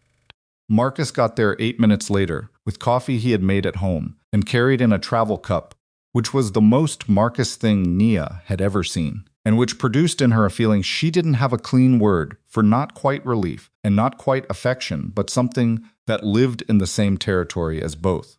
He looked at her across the office threshold. "You look like you've been through something," he said. "I've been through something," she agreed. "Tell me the rest while we work." They worked. Diane came in at 12:15 with her laptop and a specific brand of focused silence that Nia recognized as the silence of someone who was very good at her job and knew it, and didn't need to perform competence, because the competence spoke. The three of them restructured the archive's release mechanism. Over the next 3.5 hours, Marcus handling the legal framework and Diane handling the technical architecture, Nia sitting at her desk, reviewing every component as it was rebuilt, and asking the questions she needed answered, and trusting the people in the room, because she had chosen them for exactly this kind of moment. Hyun-Woo sat in the chair in the corner with his phone and made calls she didn't listen to directly. She caught pieces Korean, rapid, the names of people she knew and people she didn't, and understood he was doing his own restructuring. The operational version of what she was doing on the legal side, beginning to move the pieces that would need to move before the 72 hours were up. At 2:47 a.m., Diane looked up from her screen and said, "It's live." Nia looked up. Time-indexed confirmation. Device registered. Automatic release trigger on missed windows. Diane said, "Your phone is the primary confirmation device. The window is 72 hours from the timestamp on the initial setup, which I've backdated to match what you described." She paused. "What you told them is now accurate." Nia sat back in her chair. Marcus was looking at her with the expression of a man who had been her law partner for 6 years and who understood her in the specific way that people understand each other when they have been through enough difficult things together, that the difficult things stop requiring explanation. "You need to sleep," he said. "Not yet," she said. "Not yet." She looked at her phone. 2:49 a. Lim Tae-sung said he'd be in contact. He hasn't called back. That might be good. It might be, she said. Or it might mean he's already made a decision, and he's implementing it, and he's not going to tell me about it first. The office was quiet around that. Then Hyun-Woo stood up from the corner chair. He crossed the room, and he stopped in front of her desk, and he looked at her with the direct, undivided attention of a man who has spent the last 3 hours watching the woman he married rebuild a structure that was supposed to protect both of them, while he sat in a corner making calls, and who is now fully present in a way that he hasn't been in hours. "Lim Tae-sung is in Vancouver," he said. Nia looked up. "He flew in this morning," Hyun-Woo said. "He's been in Atlanta since this morning. He didn't send a representative to the restaurant because he was monitoring from a distance. He came because he wanted to be proximate." The room shifted. Marcus set down his coffee. Diane very carefully did not look up from her screen. "How do you know?" Nia said. "Because the person I just talked to on the phone told me," Hyun-Woo said. Someone inside Lim's operation, who has been wanting a way out of the arrangement for 2 years, and who sees the restructuring as that way out. "Why didn't you tell me that before you called them?" Nia said. "Because I needed to know if the information was solid before I brought it into your calculation," he said. "It's solid," she absorbed this. Lim Tae-sung was in Atlanta. He had been here all day. He had watched the meeting from close range, sent his representative in person rather than by phone. And when she had spoken to him at 11:22, he had not been in Vancouver. He had been in this city, within maybe a few miles of where she was sitting right now, which meant the call hadn't been a negotiation initiated from safety. It had been a read. He had called to hear her voice, to take her measure directly, to decide something based on what he heard rather than what his representative had observed. She had passed the read. She thought she had passed the read. But if he was in Atlanta, and if he had to church she hadn't, her phone rang. The number was different from the one before. But she knew before she answered. She looked at Hyun-Woo, and he looked back at her. And there was a communication in that look that required no translation and no time. She answered, "Miss Mercer," Lim Tae-sung said. "I've thought about the terms." And she said, "I'm going to need you to come meet me." Nia stood up from her desk. Her legs were steady. Her hands were steady. Her voice, when she spoke, came out of a place so far down in her that it barely required any of the surface of her at all. "Where?" she said. And Lim Tae-sung told her the address, a building 3 miles from where she was standing. A building that housed a legitimate import consulting firm on its upper floors, and that she recognized because it was listed in the Kang organization's corporate filings, which meant it was already in the archive, which meant walking into it was walking into the center of everything she had been holding at arm's length for 6 weeks. And the address landed in the room, and Marcus made a sound, and Diane's hand stopped moving on her keyboard, and Hyun-Woo was already crossing toward her with his jaw set, and his eyes carrying everything he was not going to say, because there wasn't time for it. She had been moving toward this address for 6 weeks without knowing it was an address. She had been moving toward this specific moment, the one where staying safe and staying in the fight were no longer the same choice, since the night she opened that folder on Hyun-Woo's drive and followed the first number to the second, and understood that she had found something that could not be unfound. She looked at her husband. He was already at the door. She picked up her clutch. She walked toward him, toward the door, toward the address 3 miles away, where the man who had just recalibrated everything was waiting to see if she would come, and the rain outside the office windows was still falling on Atlanta, and inside Nia Mercer's chest, her heart was doing something loud and certain, and entirely unafraid. Because fear and courage had never been opposites to her. They had always been the same thing.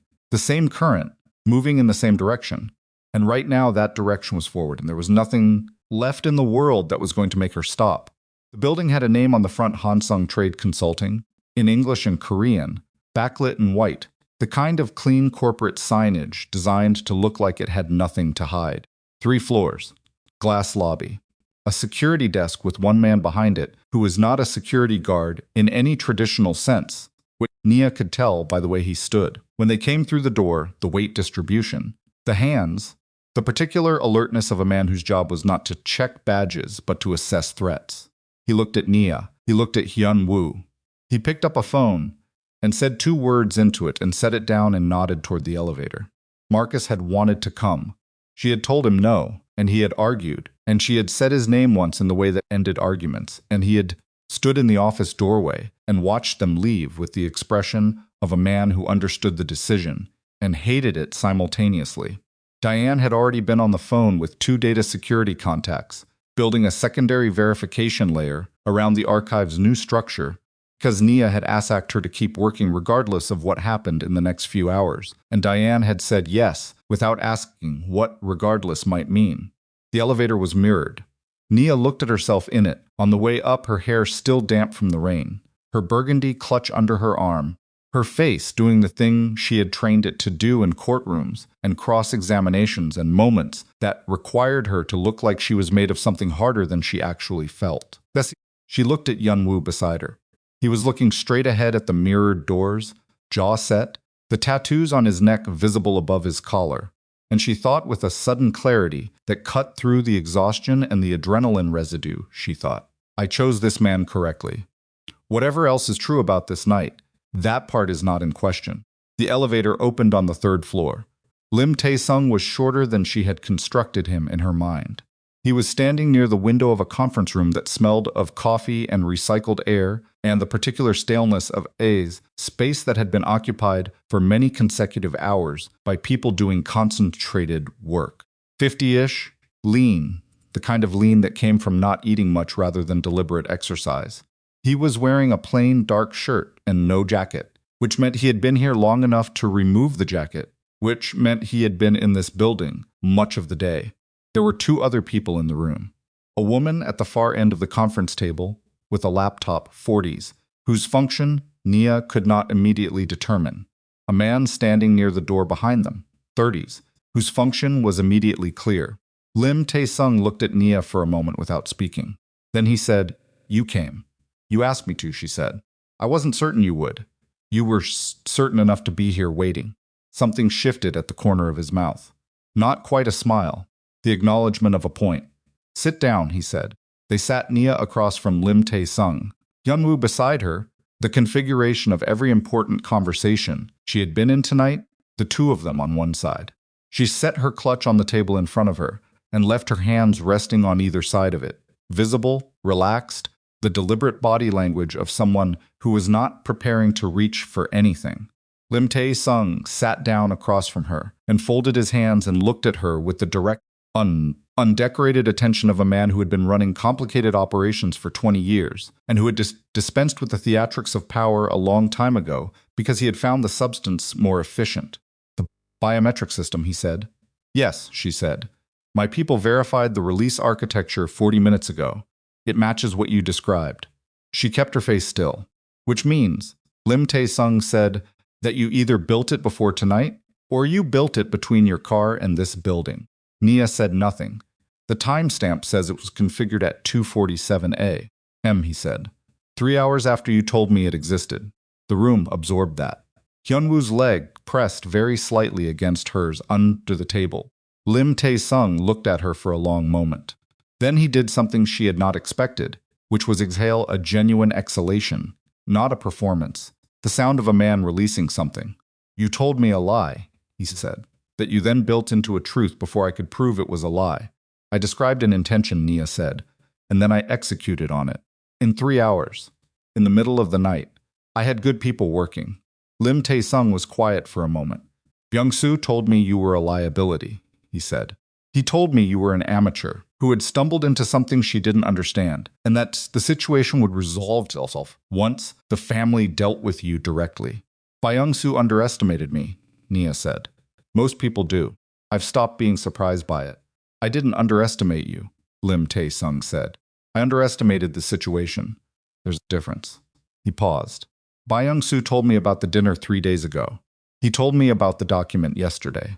He did not tell me what was in the document until his call from the restaurant, which meant I had been operating on incomplete information for 72 hours before I sent someone into that room." "You made a decision based on what Byung-soo told you," Nia said. "I made a decision based on his assessment of you," Lim Tae-sung said, "which was wrong." The woman at the far end of the table was typing. Nia noticed. Steadily.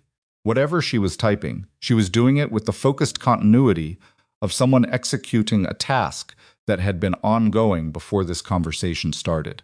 "What is she doing?" Nia said. Lim Tae-sung glanced at the woman. "Moving assets." Nia went still. "Not aggressively," Lim Tae-sung said, and there was something in his voice that was almost dry, almost the tone of a man who recognized that the clarification was necessary, and slightly absurd simultaneously. "Protectively.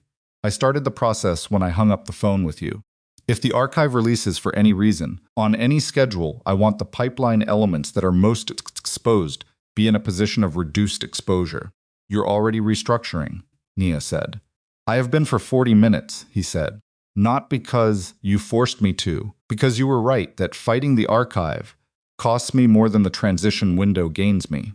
The room was quiet for a moment. Nia looked at Lim Tae-sung, really looked, the way she looked at witnesses she was trying to read completely, past the surface and the performance, and into the mechanism underneath. What she saw was complicated. Not a good man. She was not in the business of deciding he was a good man or constructing a version of this conversation where he became one. What she saw was a pragmatic man, a calculating man, a man who had built something significant and who was now making the rational decision about how to protect it, and whose rational decision happened to align with what she needed from him. That was enough. It had to be enough. "The pipeline elements connected to the American organization," she said. "The ones with the federal exposure? Yes. They're not going to disappear, because you move assets. The activity is in the archive. I know that. When the archive releases, and it will release, eventually, as part of the restructuring process, as evidence supporting the Kang organization's cooperation, those connections surface. I know that too, Lim Tae-sung said. He said it without flinching, which told her the calculation was already done. You're going to cooperate, she said. I'm going to make a specific arrangement with specific people before that happens. He said that determines what cooperating looks like and what it produces for everyone involved. He paused. This is not a conversation I'm having with you. You're a defense attorney. You understand the architecture of arrangements. She understood exactly the architecture he meant. She was not going to say so out loud in a room with a recording-capable device and a woman typing at the far end. The Kang organization's restructuring, she said instead. The terms Seok-tae signed tonight. I saw the terms. She absorbed that. Byung-soo had told him about the document, had described it, but Seok-tae had signed at 11 p. And Lim had called her at 22 minutes, which was enough time for Byung-soo to have photographed or transcribed the signed page before they left the restaurant. The room had moved faster than she'd tracked. The terms stand, she said. They stand, Lim Tae-sung said. I have no interest in the Kang family's internal restructuring. Seok-tae's position, the asset recovery, the legitimate business, rebuilding those don't affect me. What affects me is the timeline and the scope of what surfaces. I control the timeline, Nia said, within the parameters of the terms, which is why I called you, he said, and not Hyun-Woo. Hyun-Woo said nothing. He had been silent since they sat down, the deliberate silence of a man who had understood before they walked in the door that this conversation was not his to lead, and who was holding that understanding even though every part of his instinct was probably pushing against it. Lim Tae-sung looked at Hyun-Woo for the first time directly. Your grandfather built something for 50 years, he said. And then he spent 12 of those years stealing from it. And then he spent 4 of those 12 years managing a threat instead of resolving it.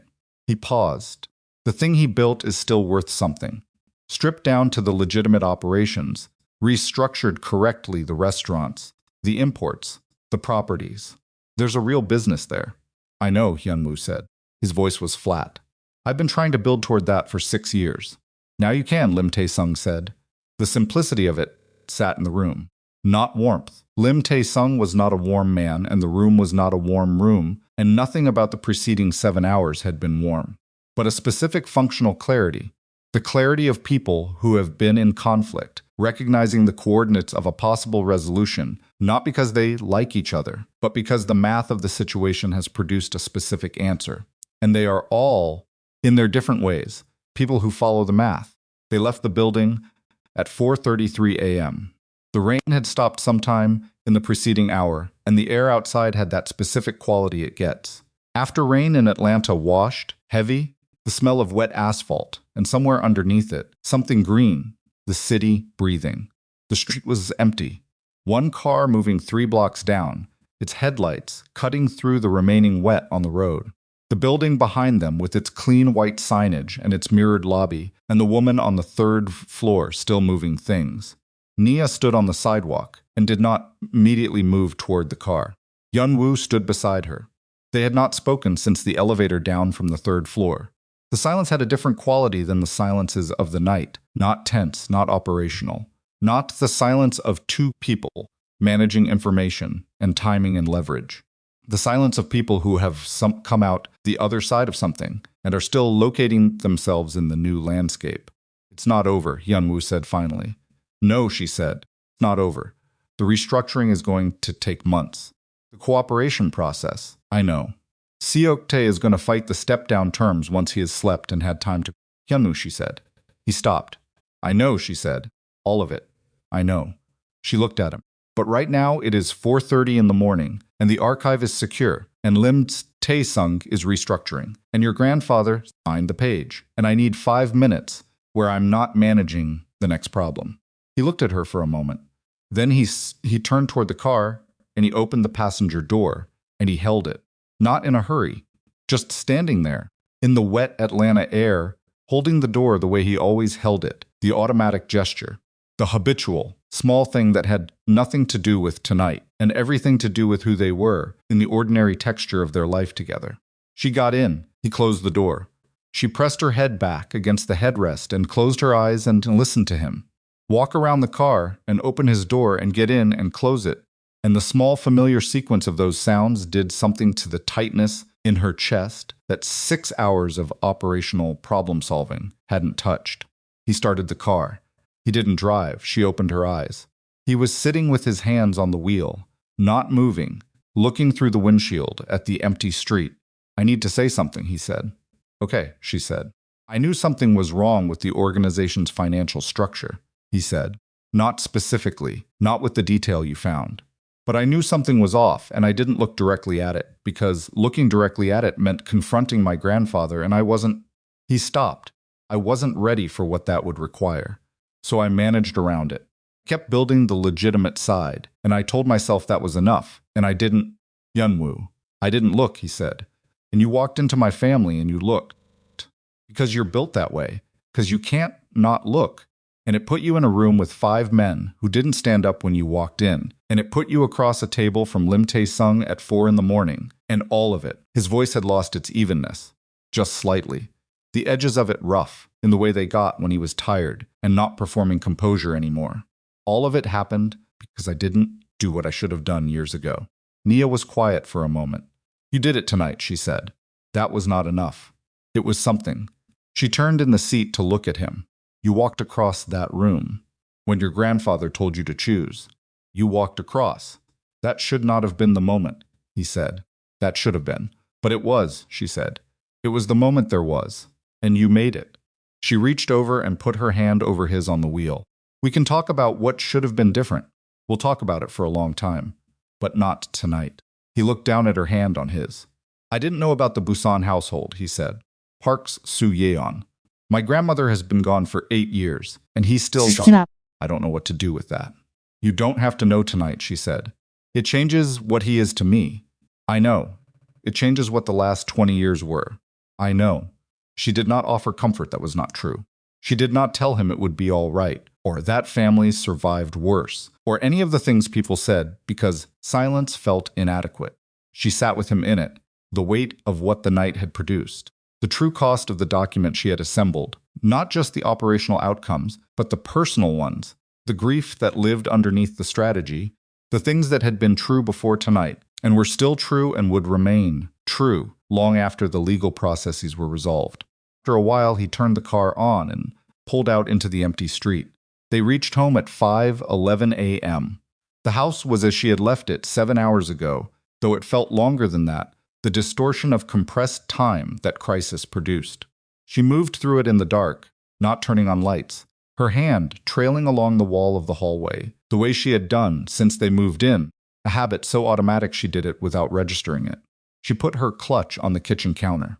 She looked at it for a moment, burgundy, smooth, the thing she had carried all night, the weight of the documents inside it, the signed page, the evidence summary, everything she had built and carried and used. She unclipped it and took the documents out and set them on the counter separately and left the clutch beside them and stood in the kitchen of her house in the Atlanta dark. Hyun-Woo came in behind her. He opened the refrigerator and stood in its light for a moment and then closed it without taking anything. He sat down at the kitchen table. She sat down across from him. They looked at each other in the dark. "My grandfather is going to wake up in a few hours," Hyun-Woo said. "And the first thing he is going to do is call someone. Yes, the sign page changes what he can do, but it doesn't change what he'll try." "No," she said. "Which is why I need Marcus in front of a notary when the city opens, and why the sign page needs to be in a specific kind of safe storage before Seok-tae finishes his first cup of tea." "I'll drive him," Hyun-Woo said. "I know. And Lee Jae-min is going to want a conversation. About the import account figures specifically. He's going to want to understand exactly how much." "I'll meet with him," she said. "Later this week." "Park Jin-ho might be an asset," Hyun-Woo said. "He was the most." "I know," she said. "I saw it too. They were doing it again. The operational, accounting, the next problem, the management of what came after. She could feel them both sliding back into it, the way water finds a channel, the path of least resistance. The language they had both been using all night, because it was the one that kept the ground under their feet. She stopped. She put both hands flat on the table. "Hyun-Woo," she said. He looked at her. "What do you actually want?" she said. "Not the restructuring, not the legitimate businesses, not the outcome of the legal process." She held his gaze. "What do you want?" He was quiet for a moment. The kind of quiet that wasn't evasion. She knew his evasion by now. The particular texture of it, but the quiet of someone taking questions seriously that they hadn't had the space to take seriously in a long time. I want to build something that doesn't require me to have a separate conversation I can never tell you about, he said. I want to run businesses that I can explain fully to anyone who asks. I want to be at dinner with you and not be calculating what I can't say. He paused. I have wanted that for 6 years. Tonight is the first time it's been possible. She nodded. I want my name to mean something different than it does now, he said. In 10 years, I want Kang to mean the restaurants and the imports and whatever else we build, and not the other thing. That's going to take longer than 10 years, she said. I know. And it's going to require you to cooperate with processes that are going to be uncomfortable and public and, I know, he said. I'll do it. She believed him. That was the thing. She looked at her husband across the kitchen table at 5 a.m. after the longest night of her life, and she believed him, not because she needed to, and not because it was easier to believe him, but because she had spent 2 years learning to read the difference between what he said and what was true. And right now they were the same thing. Okay, she said. Okay, he said. She slept for 4 hours. When she woke, the light was different mid-morning, coming through the bedroom curtains and horizontal bars, the specific Atlanta light of a late summer morning after rain. She lay still for a moment and took inventory the way she had learned to do in difficult periods, not of emotions, exactly, but of the physical facts of herself, what hurt and what didn't, what had residue and what had settled. Her jaw ached. She had been clenching her teeth at some point in the night, probably during the car ride to the Hansung building, or the hour on the 3rd floor, and the ache ran up the left side of her face into her temple. Her hands were fine. Her back was tight from 7 hours of tension, held in the specific way of someone's performing composure continuously. She was tired in a way that sleep had only partially addressed. She was also, underneath the tired, something she took a moment to identify correctly, because she hadn't felt it in its full form in several months. She was clear. Specific clarity of a situation that has been resolved, not perfectly, not cleanly, but structurally, the way a case feels when the verdict comes in and the work is done and the outcome is the one you built toward and the building is over. She got up. Marcus called at 9:47 a.m. The sign page was notarized and in secure storage. He had been in contact with a colleague who specialized in organizational cooperation frameworks and who had agreed to a preliminary conversation that afternoon. The archive's new confirmation window had been verified by Diane's second technical contact and was holding correctly. Lee Jae-min had left a message on Hyun-Woo's phone at 8:15 a.m. The message was 4 sentences. He wanted to meet. He was prepared to be a supporting voice in the restructuring process. He had spoken with Park Jin-ho. Choi Byung-soo had not been in contact with anyone since the restaurant. Kang Seok-tae had called Hyun-Woo at 7:30 a.m. The call had lasted 11 minutes. Hyun-Woo had come to the kitchen, after it with a specific expression that Nia read accurately, which was the expression of a man who had had a conversation with someone he loved and would always love in the structural way of blood and history, and who had also said things in that conversation that could not be unsaid and that had permanently changed the architecture of the relationship, and who was going to need time to understand what the new architecture felt like to inhabit. She made coffee. She put a cup in front of him and sat across from him and did not ask about the call. After a while, he said, "He's going to step down." She wrapped her hands around her cup. "Good," he said. Hyun-Woo stopped, started again. He said that he knows what he did. To the organization, to my grandmother, to the people who trusted him. He looked at his hands. He didn't apologize exactly. That's not, he shook his head. That's not something he knows how to do. But he said he knows. She nodded. He asked me one thing, Hyun-Woo said. She waited. He asked me if you would be willing to meet him before the formal process starts, just the two of you. Nia looked at her husband. He didn't say why, Hyun-Woo said. I told him I couldn't speak for you. She was quiet for a moment. She thought about the old man in the restaurant, with his trembling hand and his fifis chairs, and the second family in Busan and the 4 elders turning away from him, and she thought about what it cost a man like that to ask. She thought about whether it mattered. The cost. Whether cost was relevant to what she decided. When? She said. Hyun-Woo looked at her. He said whenever you were ready, if you were willing. Tell him Thursday, she said. The restaurant. Upstairs. Thursday arrived with the particular quality of Atlanta in late August thick air. The smell of the city's green pressing through the heat, the kind of day that reminded you the summer was not done with you yet. Nia drove herself. She parked and sat in the car for 2 minutes, not because she was afraid, and not because she was gathering herself, but because 2 minutes of stillness before walking into something was a practice she had developed over 10 years of doing this work, and she kept it. Then she got out. The restaurant was quiet in the afternoon. The host at the front was different from the one she had seen a week ago, and he greeted her without the loaded brightness of the previous visit, which meant the staff rotation had turned over, or the specific weight of last Thursday had dissipated enough to allow for a normal interaction. She took the stairs. The upstairs dining room was empty except for one table. Kang Seok-tae was already seated.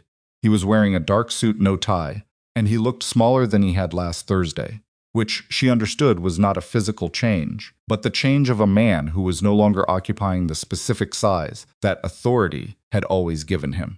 He had always been a man whose presence filled the room beyond his physical dimensions. That addition had gone out of him. When she walked through the door, he stood up. It was a slow movement, a man of 72 rising from a chair, with the specific deliberateness of age and intention, the intention visible in the deliberateness. He stood, and he remained standing until she had crossed the room and taken the chair across from him, and only then did he sit. She looked at him across the table. He looked back at her. "Thank you for coming," he said. "You asked," she said.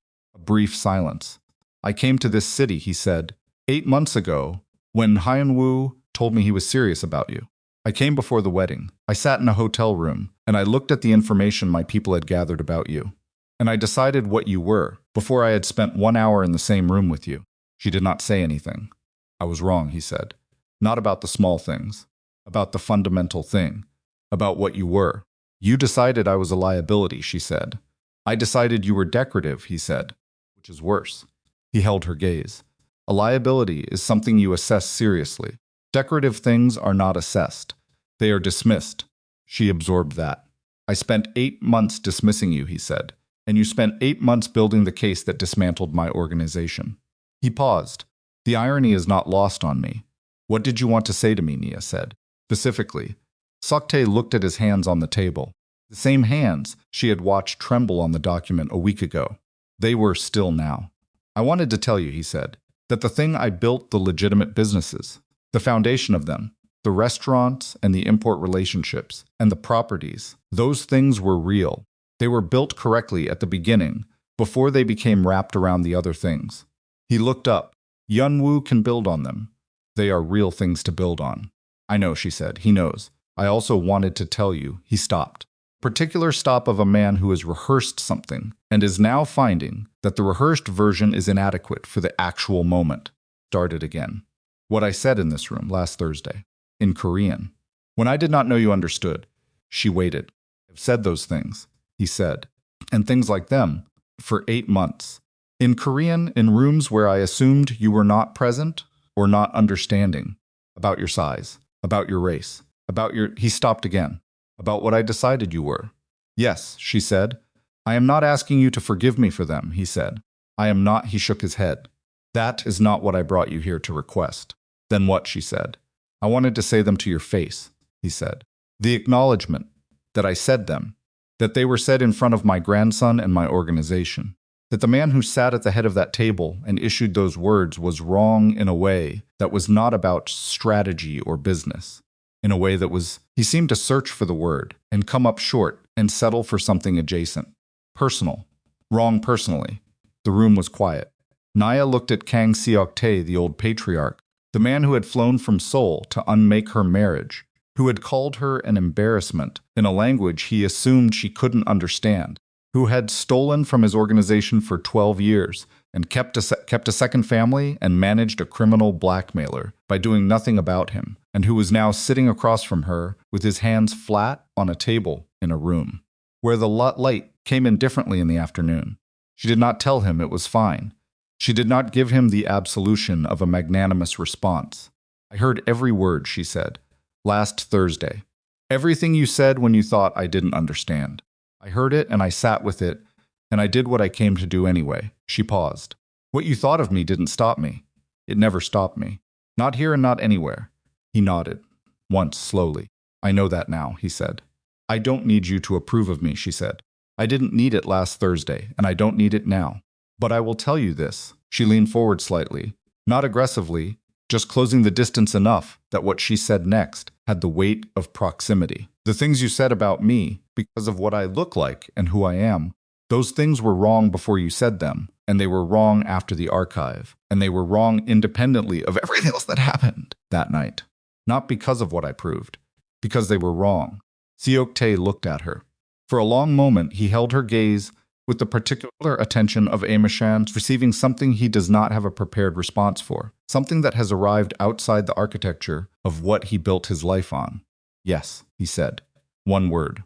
The word of a man who is not going to elaborate, because the elaboration would be insufficient, and he has enough intelligence to know it. Sia sat back. Outside the restaurant windows, Atlanta continued to be Atlanta, the traffic and the heat, and the sound of the city going about its Thursday afternoon. Indifferent to the room where a defense attorney and a patriarch were sitting across a table from each other in the aftermath of a week that had permanently rearranged both of their lives. The restructuring process is going to be long, she said, and complicated, and there will be parts of it that are publicly uncomfortable for everyone involved. Dan, Seok-tae said. Hyun-Woo is going to lead it. My role will be legal support and archive management until the cooperation framework is established. After that, I go back to my practice. And the organization stops being an organization, she said. In the sense you mean. The businesses continue, everything else ends. She held his gaze. That was the deal. It holds. Seok-tae was quiet for a moment. The Busan household, he said. His voice, for the first time all afternoon, did something different, dropped slightly. Roughened at the edges in the way of something that cost. I'm not here to discuss that, she said. I know, he said. I only want to say that there are things I did not the money, not the organization, but the other things. The things involving people who did not choose to be part of this, that I cannot correct. I can make certain provisions. I can ensure. He stopped. Make them, Nia said. Whatever provisions need making, make them. That's between you and your lawyers and the people involved. He nodded. She stood up. He stood up again, with the same deliberateness as before, the old man rising from the chair, the weight of the movement, the specific effort of it visible and not concealed. Stood, and he looked at her across the table. Hyun-Woo made a good choice, he said. She picked up her clutch. He knows that, she said. She walked toward the door. She put her hand on the doorframe, not stopping, just the brief contact of leaving. Mr. Kang, she said without turning. Yes.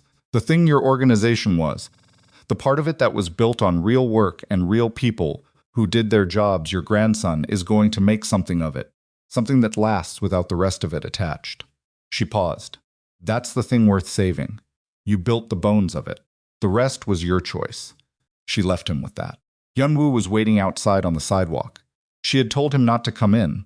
He had agreed and then come anyway and waited outside, which she had expected and which she found, walking out into the thick August air, to be exactly right, not inside the room with her, but there, present. In the particular way he had always been present, imperfect, and real, the man she had chosen in a mirrored elevator, on the way down from a building where everything had changed. He looked at her when she came out. How was it, he said. Hard, she said. Fine. He nodded. He held out his hand. She took it. They walked down the sidewalk together, away from the restaurant and the upstairs room and the week that had remade everything, into the ordinary complicated afternoon of their life, which was not simple and was not finished and was not the clean ending that stories sometimes pretended to have. The restructuring would take months. The cooperation process would take longer.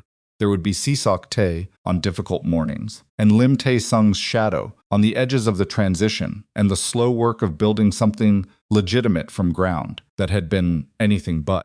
There would also be dinner, and the ordinary texture of a marriage, and Marcus calling too early, and Atlanta in the heat of late summer, and the specific weight of a burgundy clutch on a shelf in the closet that she would carry again when she needed to, and set down when she didn't. She had walked into that restaurant 8 days ago, judged for what she looked like, and dismissed for what they decided she was. She had walked out having proven exactly nothing to anyone who hadn't already been paying attention.